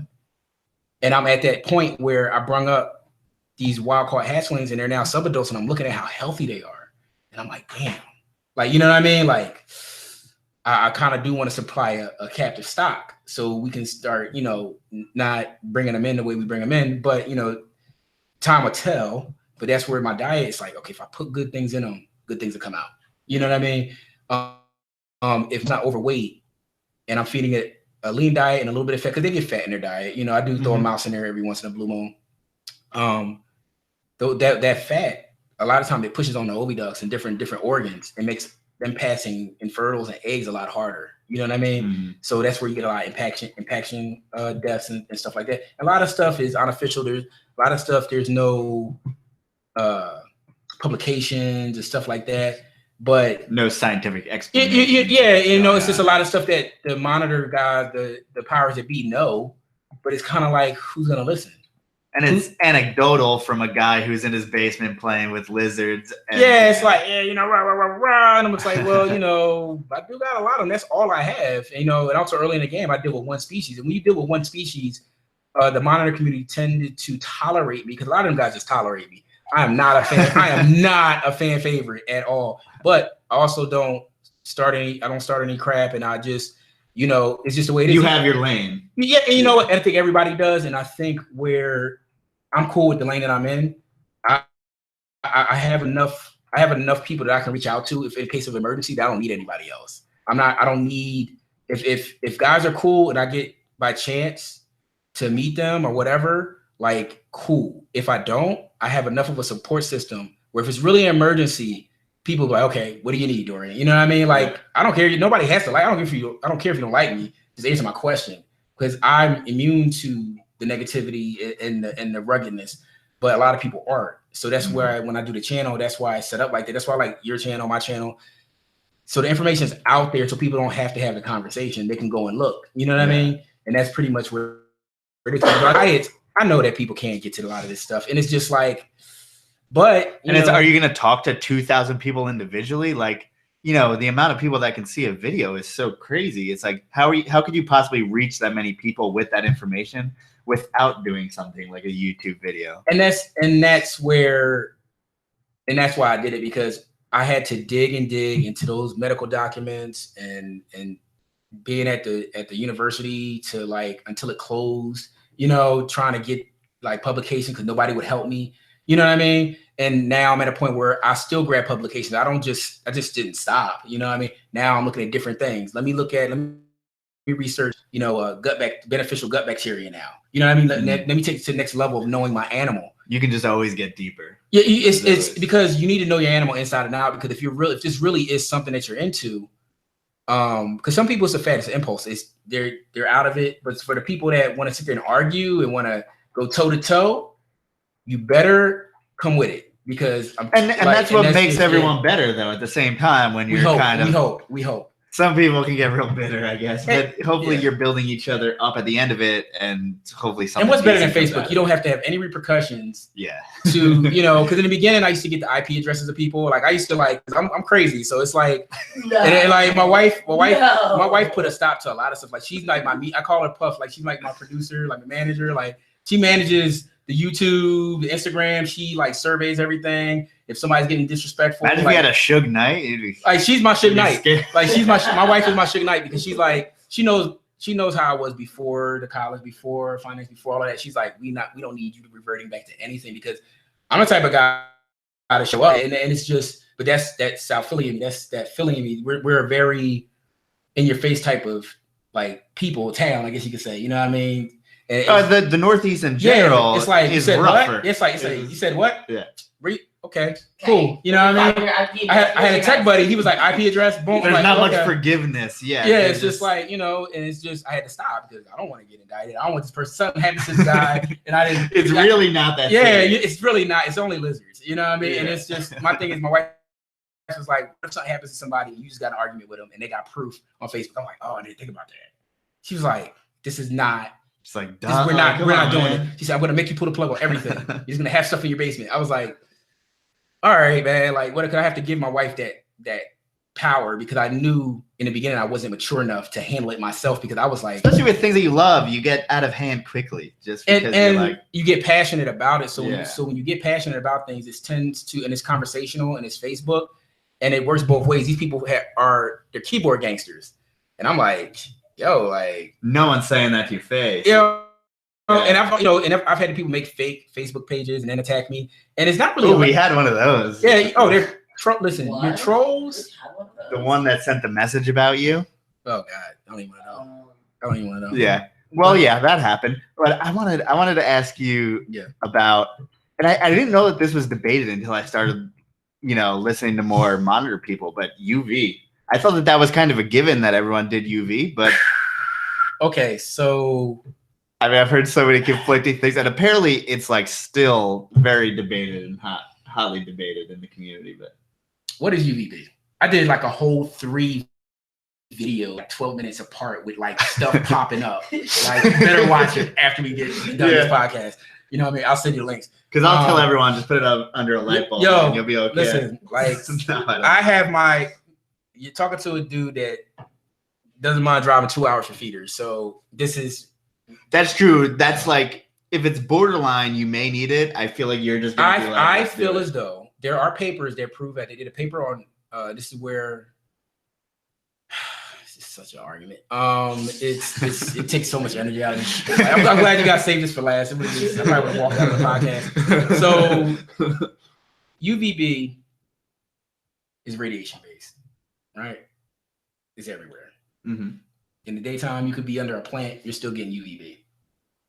You may be in the direct sunlight, but you're still getting it. You're still getting it. Unfortunately, the UVB, the quality of UVB bulbs has decreased greatly, because I have a UVB meter that I use. I think it's not hydrometers. I forget what it's called, but I have a meter, and I've noticed over time that a lot of the Reptisun and stuff like that they're not as strong as they used to be, because I think that there's studies, and I'll send them to you. There's like even YouTube videos where the range is about 24 inches. And at the same time, UVB, because it's a form of radiation, and this is just like comprehensive common sense. Like, this is not, me, the way I do my UVB. I turn it on twice a week for 8 hours, for 8 hours, because it's radiation based. I use UV. I use par 38 floodlights. Okay. The issue with the UVBs, because the light turns on, there's even a different level of quartz that's inside of it. The glass is even made different. I did a whole video on it. It's like it's too much. It's really serious. So it's a lot to it. But UVB is needed. They did the study. Make a long story short, they did the study on bearded dragons. One set got a lot bigger than the other set. Period. That's it. Story. Yeah. That's it. Your animal, you're not gonna. Here's the thing. Will it? If you feed it whole prey, yes, it'll get the vitamin D3 that it needs. It will not be malnourished. I've seen biologists, support that, whatever. Best practice hobby. You get what I'm saying? Okay. It's like the UV light, the incandescent bulbs, by accident, it works for us because incandescent bulbs give off heat. You get what I'm saying? It's like one of those perfect mistakes that we use to our advantage. Radiant heat panels with a UVB light. Like I know people that have whole radiant panels that are top and bottom, and the animal can crawl in there and they have like a UVB light, whatever. But UVB is also radiation. Right. So how much are you supposed to use? So can there be overexposure? That's the question now. So that's why I do. So my thing is when I have a question about something, I just cut it in half. You get what I'm saying? You're kind of supplementing it. And that's the thing. It's like, if you don't have it, you can supplement it. And best practice in the hobby for animals can stay alive, you can use your Repticalcium. You can use your, which also is toxic because that's made in a factory. So, you're talking everything. There's a pro and like just to give it to you straight, like it's not organic, free range calcium. Like whole prey. That's why the mice are so important. That's why rats are such a good thing because their bones are denser, so you'll get more vitamins out of it. You get what I'm saying? That's why it's okay for a nerd to feed pieces of chicken because it's soft bone. It's not cooked chicken. You know what I mean? But then you got some people that all they have available is ground beef, like in certain areas, so you got wait, people feed ground beef to their monitor? Yeah, because some people that's all they have. Like I'll never condone that. But sometimes from rehab standpoints, some people have to do what they have to do. There's different tricks, but it's like certain stuff you just don't put out there in a monitor work because somebody just uses it as their base diet. Like, it's like, come on, you can't just be feeding, but there's situations. Feeder mice, best practice, feeder mice. That's it. Ornates, 50% crustaceans. It ends up turning out cheaper anyway, but that's what they eat. That's the papers have been done. So a lot of stuff what I do is I'll pull out what the prey items in the area is. Like for me, I use 10% rodents because I can.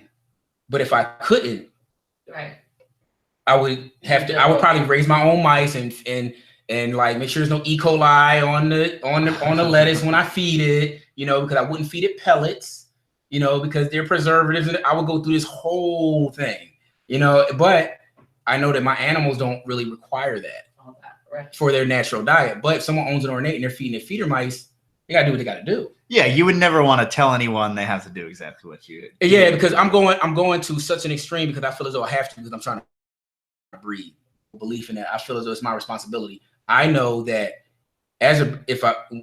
God willing, when I'm successful, I'm gonna have to train those animals to eat feeder mice before I sell them. Because most likely because that's where they're going. So I totally get it. You get what I'm saying? Like it's like the monitor game. You have to do that. Like guys like Brad, I always screw up his last name. Brad Salzwood. He does a lot of the high contrast water monitors. I talk to him a lot. Like it is guys that have these rough exteriors and you bounce off them. They're down for the cause. But who do you get this analytical with in a hobby where there's so much battling over best practice? Because this might be this guy's keeping it in the shoebox, this guy's keeping it in the fish tank, this guy built his enclosure, but this guy that built his enclosure lives in southern Texas or Florida. So already in the Northeast, I'm spending at least $2,000 more a year. Right. Flat, electric, everything. All that.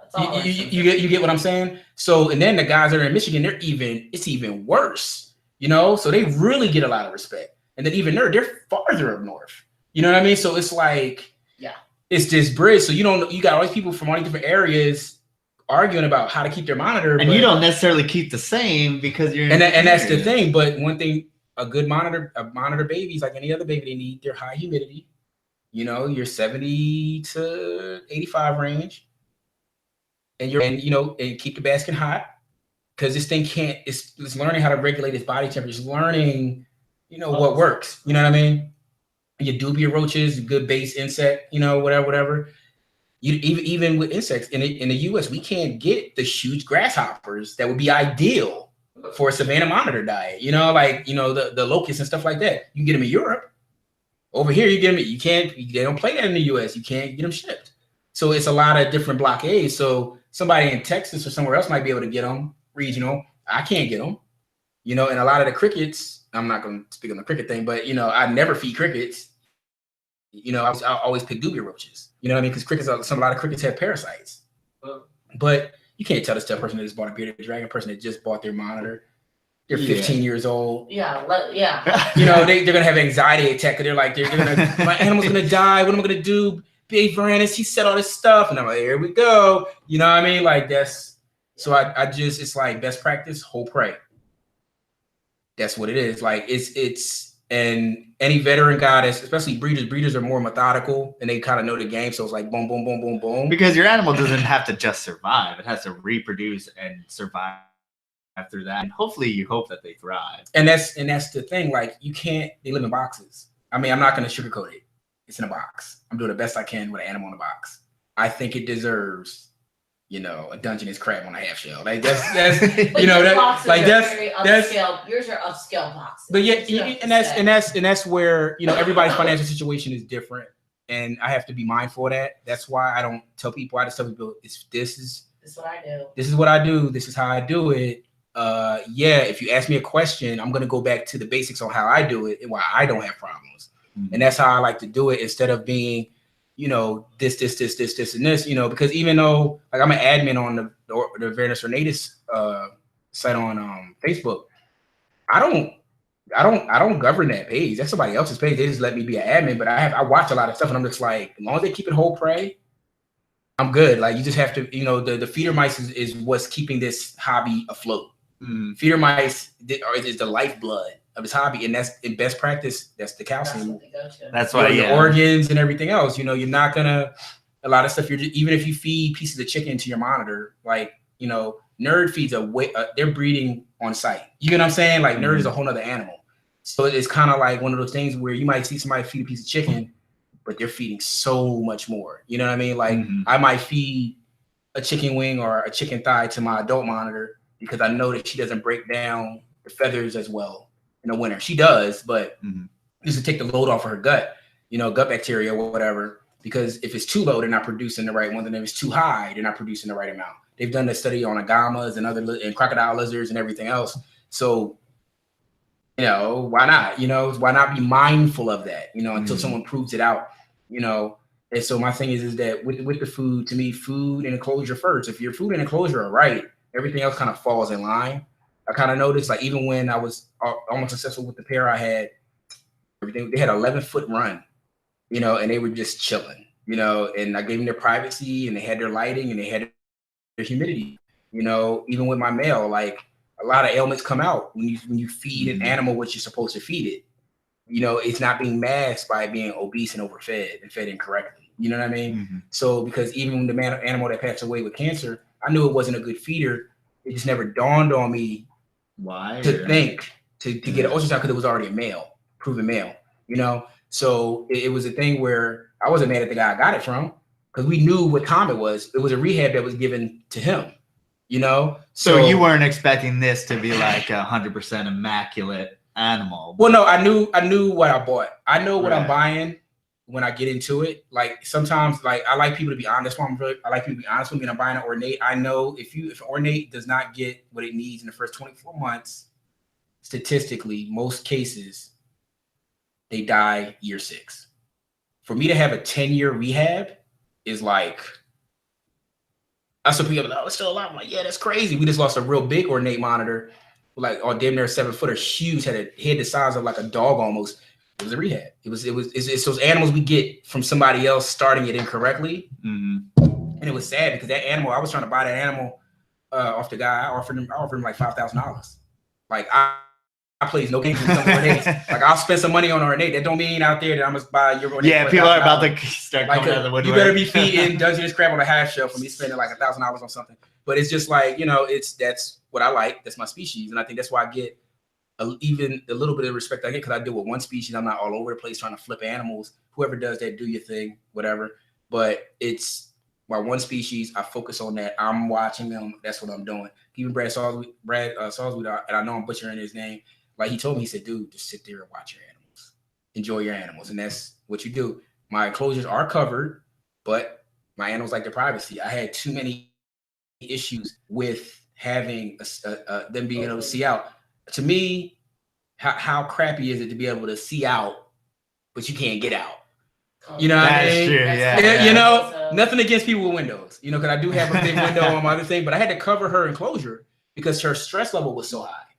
And then she calmed down. You always see those monitors in a pet store, someone scratching at the side of a tank. Yeah, and it's like I get a lot of flack for not having windows, and it's just like the windows aren't for me. Like when I want to watch my animal, I open the enclosure door and I chill there for a minute, and it's looking at me, and I'm looking at it, and I'm you're not trying to figure out if you're friends. Sometimes we're friends, sometimes we're not. But a lot of my interaction comes from me cleaning the enclosures frequently. So they get used to me just being there. And then after a while, and I'm crazy. I pet my Ornates while they're eating. And that's something I don't tell people. People think I'm crazy because my Ornates, some of them are really mean. But, I'm cool. I'm just messing with them. But I know my animal. I know when I need to take my hand out of that. You know what I mean? You're not going to go pet some other person. But you know your animals. Yeah. You wouldn't have all your fingers if you were that laxative. Yeah. And it's just, and there's harder species. There are worse species. There are more sensitive species out there. And guys are just feeling their way around, and it's just, I wish a lot of the veteran guys would come back. A lot of guys are silent because they got 20 years in. They might just be tired. So everybody's just not. Same shit for the last 20 years. For them, it's the same questions all the time, whatever. But like I said, when it comes to Ornates, like I'm gonna represent for them because I just feel like they're not representative in the proper light. And I believe that every year, everybody has one because they're cheap. And soon I wait a couple of months and I say, how's everybody's Ornate? You get like 2 people. Give them your address. You get like 2 people. You get like 2 people. And I get people that hit me up, but I can't take in every animal because right now, like I've sold off a lot of animals because I have other hobbyists keeping stuff because I don't believe I can't keep that many large monitors. You know what I mean? Yeah. And it's just like even I have 6 and I have 4 on site and I have 2 off site, and one of the ones off isn't growing the way it needs to grow, so I'm gonna tell the guy he can flip it or sell it. It's just I have to control my volume. But because down the line that animal is not going to do much for you, unfortunately. If your goal is to breed, and that's the dark side to it is like knowing which ones to sell or not sell. I'd rather have a good home and somebody that's treated like a pet. You know what I mean? Because that's usually where they end up going is like one side or whatever. So if they pan out and they eat well, you got a permanent home. Like, if you're a good quality animal, because I can't put out bad animals. I don't care about a docile animal. I want an animal that eats, has clear pigmentation, has clear eyes. Yeah. You know what I mean? Doesn't have any respiratory issues, doesn't have any weird growths. Like that male had cancer. I wasn't gonna be able to do anything with it anyway, just from a responsible standpoint. You get what I'm saying? Yeah. Like I would have, if I just wanted to breed, I would have bred him with the female. And what I would have done is those eggs, when they hatched, I would have just donated them to the area college for research and helped out the monitor research thing. You know what I mean? And let the vet students, dissect them or something like that. That would have been the best way to do that. That's what's responsible. What am I going to do? Charge somebody $500 to $100 for an animal and then it has cancer and then they want their money back 10 years later or 6 years later? I'm not doing that. And that's where responsibility comes in at. And luckily, that's not a big problem in the hobby. But with Ornate, I just keep seeing that when I do start breeding, because I have a good feeling that I'm going to be successful in the coming years, I'm going to be very selective about who I sell them to. And if people want them, they don't have to want them. I don't care. I'm going to keep the best, and the rest of them is set up because I have to set that up because you can't keep that many animals responsibly. They get too big. Mm-hmm. You know what I mean? Like, it's just the way it is. But I think that's a part of the hobby people don't want to realize. Water monitors, they roll. You know what I mean? Like, especially captive bred, they roll. You know, it's a competitive market. It's getting inflated, but they sell. Ornate monitors, a lot of people don't want them. They're not going to sit and watch TV with you. You're not gonna you got some people that say they do, but I'm like, I question the neurological proneness of that animal, because I'm like, he should be like really in his teenage stage, just trying to eat everything. You know what I mean? Like, that's just what it is, but it's what it is. That's the obvious. Our friend, No, go ahead. Okay. Since someone asked. Yeah, our friend Riley asked, what if you instituted a twice daily window of 2 hours of basking lights on in the early morning and late afternoon, like an AM and PM chunk of time with direct UV exposure daily? So break it up bulbs? instead of just do. Are you talking about bulbs, or are we talking about real sunlight? I'm assuming you would talk about She's talking about the bulbs. Mm-hmm.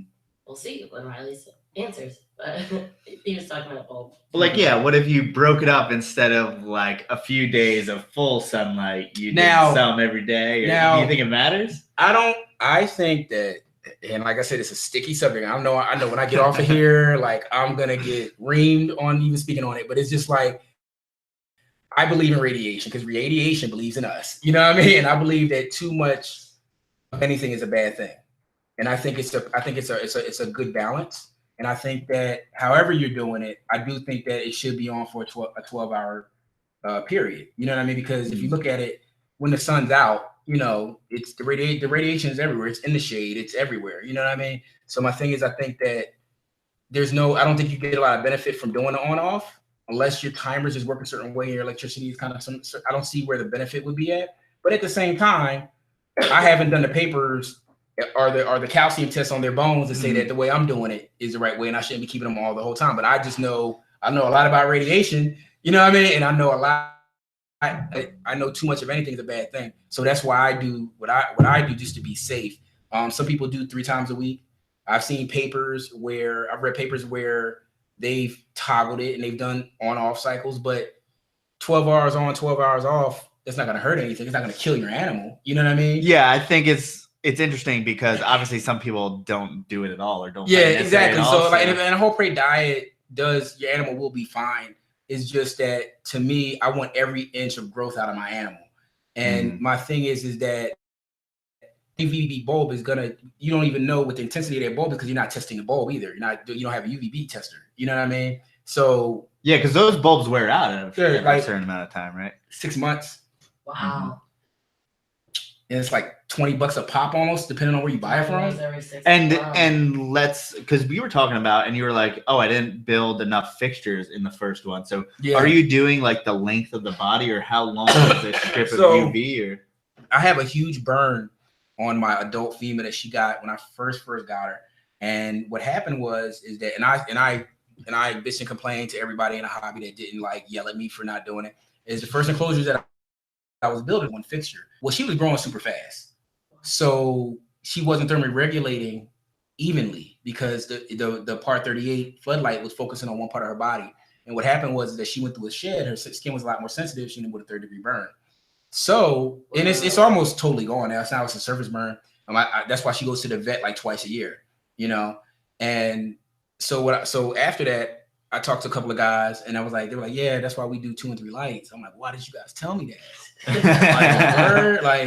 See, that's the monitor thing. You got to have a lot of, like, most people, I was pissed, but it's you got to get in to get the good information. But see, Dorian's supposed to know so much, and he's BA Varanus, and he has his YouTube. He should have known that an animal needs to be evenly, in the wild, they evenly, bath. Their heat is evenly distributed. Because it's the sun, it's right there. It's not in one spot. So it's like having a magnifying glass on. Yeah. So how mad am I gonna? So how mad am I gonna really be? Like, I'm mad at myself because I didn't know. But I told them I told them guys, don't be afraid to tell me anything. Because it had to. That's how we learn. But in this hobby, you get so much pushback if you try to help somebody, especially in the monolithic thing. That's why it's the way it is. So I did 3 lights. I do 4 lights. 1 UVB, and I do 3 part 38s.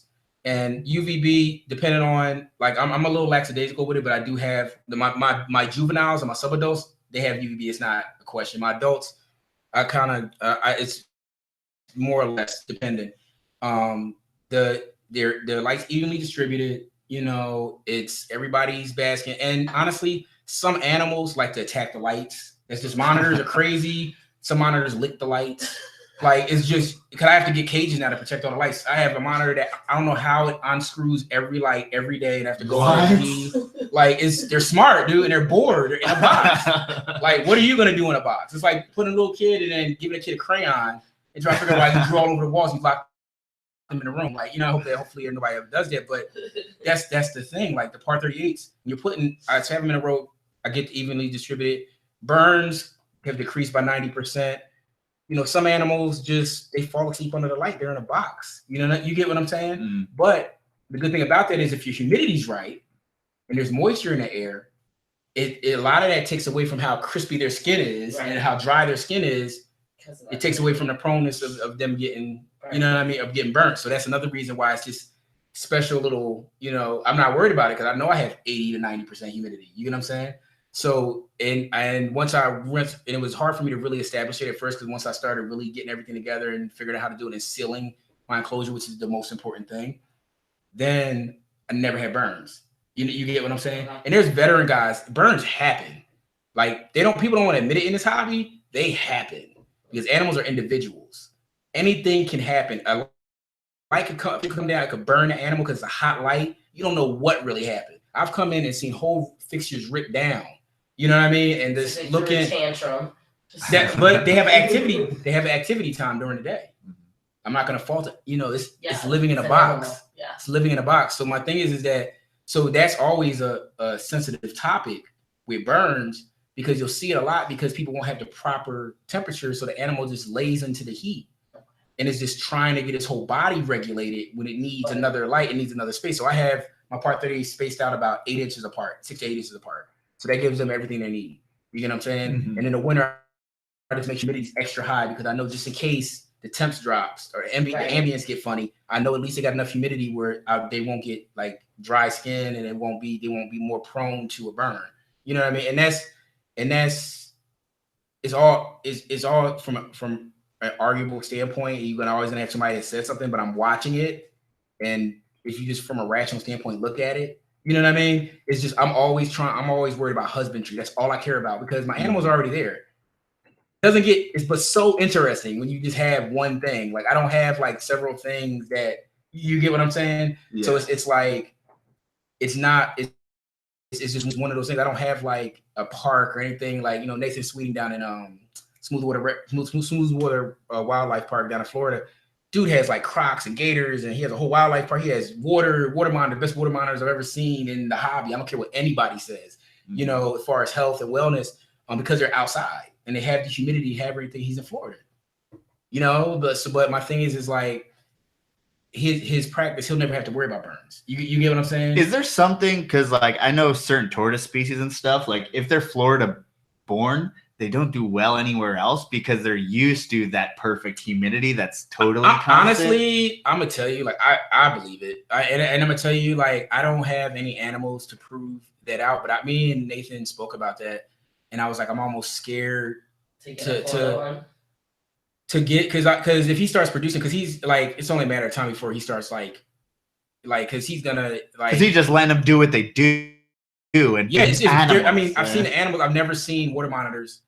Only other water monitors I saw that were really beautiful like that were brass saw wheels. I'm probably killing his name again, but it's just like I've seen, and nerds look pretty good. You know what I mean? I don't really follow nerd a lot. You know what I mean?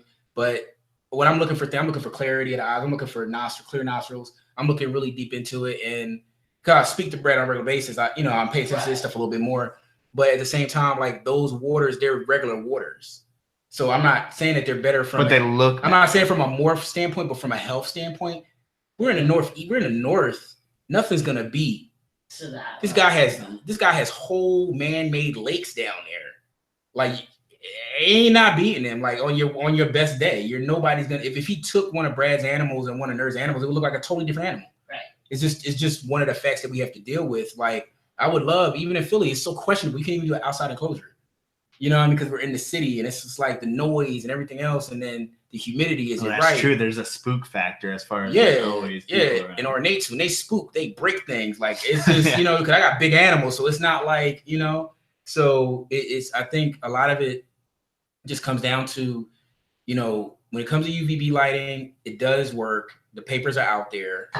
It's just a thing where you got to dig it. You got to dig into the papers, and it's radiation. Like, I don't believe that UVB should be on every single day. I think it should be toggled.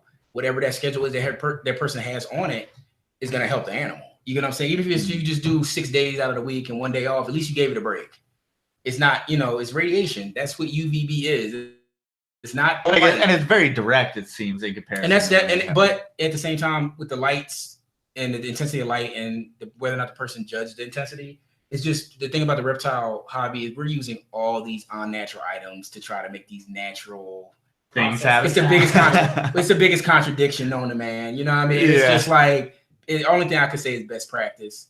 But into answering that question is just like, if you're gonna do the light, do it for a day. Don't bother yourself with doing it hours on, hours off. Just do it for the day because the sun's out all day. But when they don't want to be in the sun, they go into their burrows. Right. They go chill. You know what I mean? And unfortunately, we think that our animals, because humans, obviously, we get too hot, we'll go away. If we go there, they will just stay there. They will stay right under the light. And that's one of the things is like when you don't have that environment set up correctly, you're killing yourself with no opportunity to get away. And there's no opportunity to get away. And it's just like, my rehab female, she was a mess when I got her. Like, she just started using a lay box. Like, literally, like I had to teach her. You know what I mean? She was just laying eggs all over. I mean, well, that had a lot to do with me still trying to get the bioactivity right and get the soil right. Now she knows where the lay box is, stuff like that. But when you're dealing with infertils, they're gonna drop them anywhere they want to anyway. But now she just drops them in one bunch now. You know what I mean? And it's a little bit better. So, and her infertils are getting healthier and healthier every year. So, God willing. But I have some younger, I have some subadults that are more promising, and I have an awesome male that I have. So it takes, you're going to get, my subadults are 6 feet, going on 6 feet, and they just turned 3. So in another 2 years, I'll feel comfortable parenting together. 5 is about what you're aiming for? Yeah, just me. I think they can probably breed a lot younger, depending on the situation. Probably especially a male, right? Yeah, because I know people have different experiences with them. I think 24 months, and I think vent to snout length is like 150 centimeters or something like that. That's the breeding. I think on some of the good luck measuring your Ornate monitor. No, I mean, but you know what though? Like, I really have them. Like, I can do a lot of stuff with them. It's just I don't put a lot of stuff on videos because I don't want someone thinking that their Ornate monitor is going to do that. They do the finger, because they bite down really hard. Like, they're strong. They're all head. They're crushers, just like I wouldn't want to get bit by a black throat. You know what I mean? Like, same thing, I wouldn't want to get bit by a retic or, like, even and it's just one of those things. But yeah, I think a lot of it is just, it's such a hit or miss. And when you get into the enclosure conversation, I commend all those guys that got those 8 foot by 8 foot, the guys that have the big yards, the guys that have all the space. I envy them. I'm just like, look, I'm really doing it for the city cats and the Northeast guys that we got to sit up here and just suffer. That it's possible. I'm trying my best. And my thing is, I want 12 foot by 12 foots. I'm going to get my 12 foot by 12 foots. And that's why it's taking me so long to get a house. Cause I'm like, where am I going to find this square footage at, so it's just a balancing act. Well, we've definitely kept you past your time. Yes. But last question, if someone wanted to reach out to you, where could they get in touch with you? Facebook is probably the easiest. YouTube, I try my best. Like, I'm pretty good at answering on YouTube, but the video's already there and probably answered all the questions. So it's kind of like, Instagram, Messenger, I'm very good at too, because I can do it on the spot. Because I'm like, really, so usually what I'll do is like, at least twice a day, I'll check my Instagram. I think you guys hit me up was it a day? Did it take me a day to get back to you guys? Or probably not. It was like a couple hours or something like that. We'll send out stuff. I probably send out to so many people. Like, this why so many people ignore us. Because I was like, what the hell is this? I didn't know what it was because you can't really see your face on your thing, and it's like Port City. What the hell? I think most people think we're just like a corn snake. Are you BH Varanus across all social media? Yeah. So I have a BH Varanus regular main page. I try my best on that one, but if you go to Dorian JP, I'm usually on that. BH Varanus Instagram is BH_Varanus. That one I'm always on because that's where a lot of my positive people are. That's where my positive energy comes from. Facebook is like the war zone. Well, Instagram I've seen is like Instagram. No one will talk shit because that's like coming into someone's house and like talking shit. Forum. Yeah, you're not in a public forum. You're on their page, on their picture, like talking shit. But everyone needs to go look at his Instagram and YouTube because your enclosures are like biodome. And if you type in BH Varanus in Google search engine, my YouTube, if you go to video part on the search engine, it'll come up. I'm the only BH Varanus, period. If you type in Ornate Monitor, it'll come up as well. So there's a couple of out there, but you'll be able to tell. You can tell by the do-rag. So it's like, this is my ode to my old life. So that's about it. But yeah, thanks for having me. Thank you so much for coming on and being our second in-house guest. Our Philly in-house, second Philly in-house guest. Everyone in the chat has loved you and just kept talking about your passion for your animals. And I love having guests on that shows clearly how much you were into it and how much you care about your animals when you put into it. It was all worth it.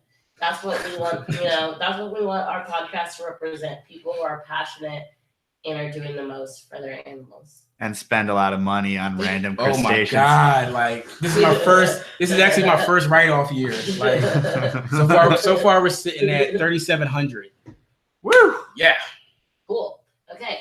Well, thank you guys for listening. If you guys want to reach out to us, Port City Pythons on Instagram. I like how on YouTube no one knows where you're coming. You can like come in here. It's okay. Okay. Port City Pythons on Instagram. PortCityPythons.com, Port City Pythons on YouTube. You're watching us right now, so you know where we are. From the Ground Up podcast you're listening to right now. What else do we have to say? PortCityPythons.com. And like we said, we will see a lot of you hopefully at Oaks this weekend. I can't believe it's Saturday. Oaks show. No. Come say hi. Hang out. Jesus Christ. It's like every month. It's actually every month now. It feels like it. No, it is. No, that's Maryland show. I'm sorry. That's the last one we did was in November. Mm-hmm. Yeah, November. Yeah, but it's like, there's a reptile show somewhere every single weekend. So the 2 hours that we live, you can find one every month. Mm-hmm. Yeah. Okay. Bye. Later, guys. Thank you guys so much for watching.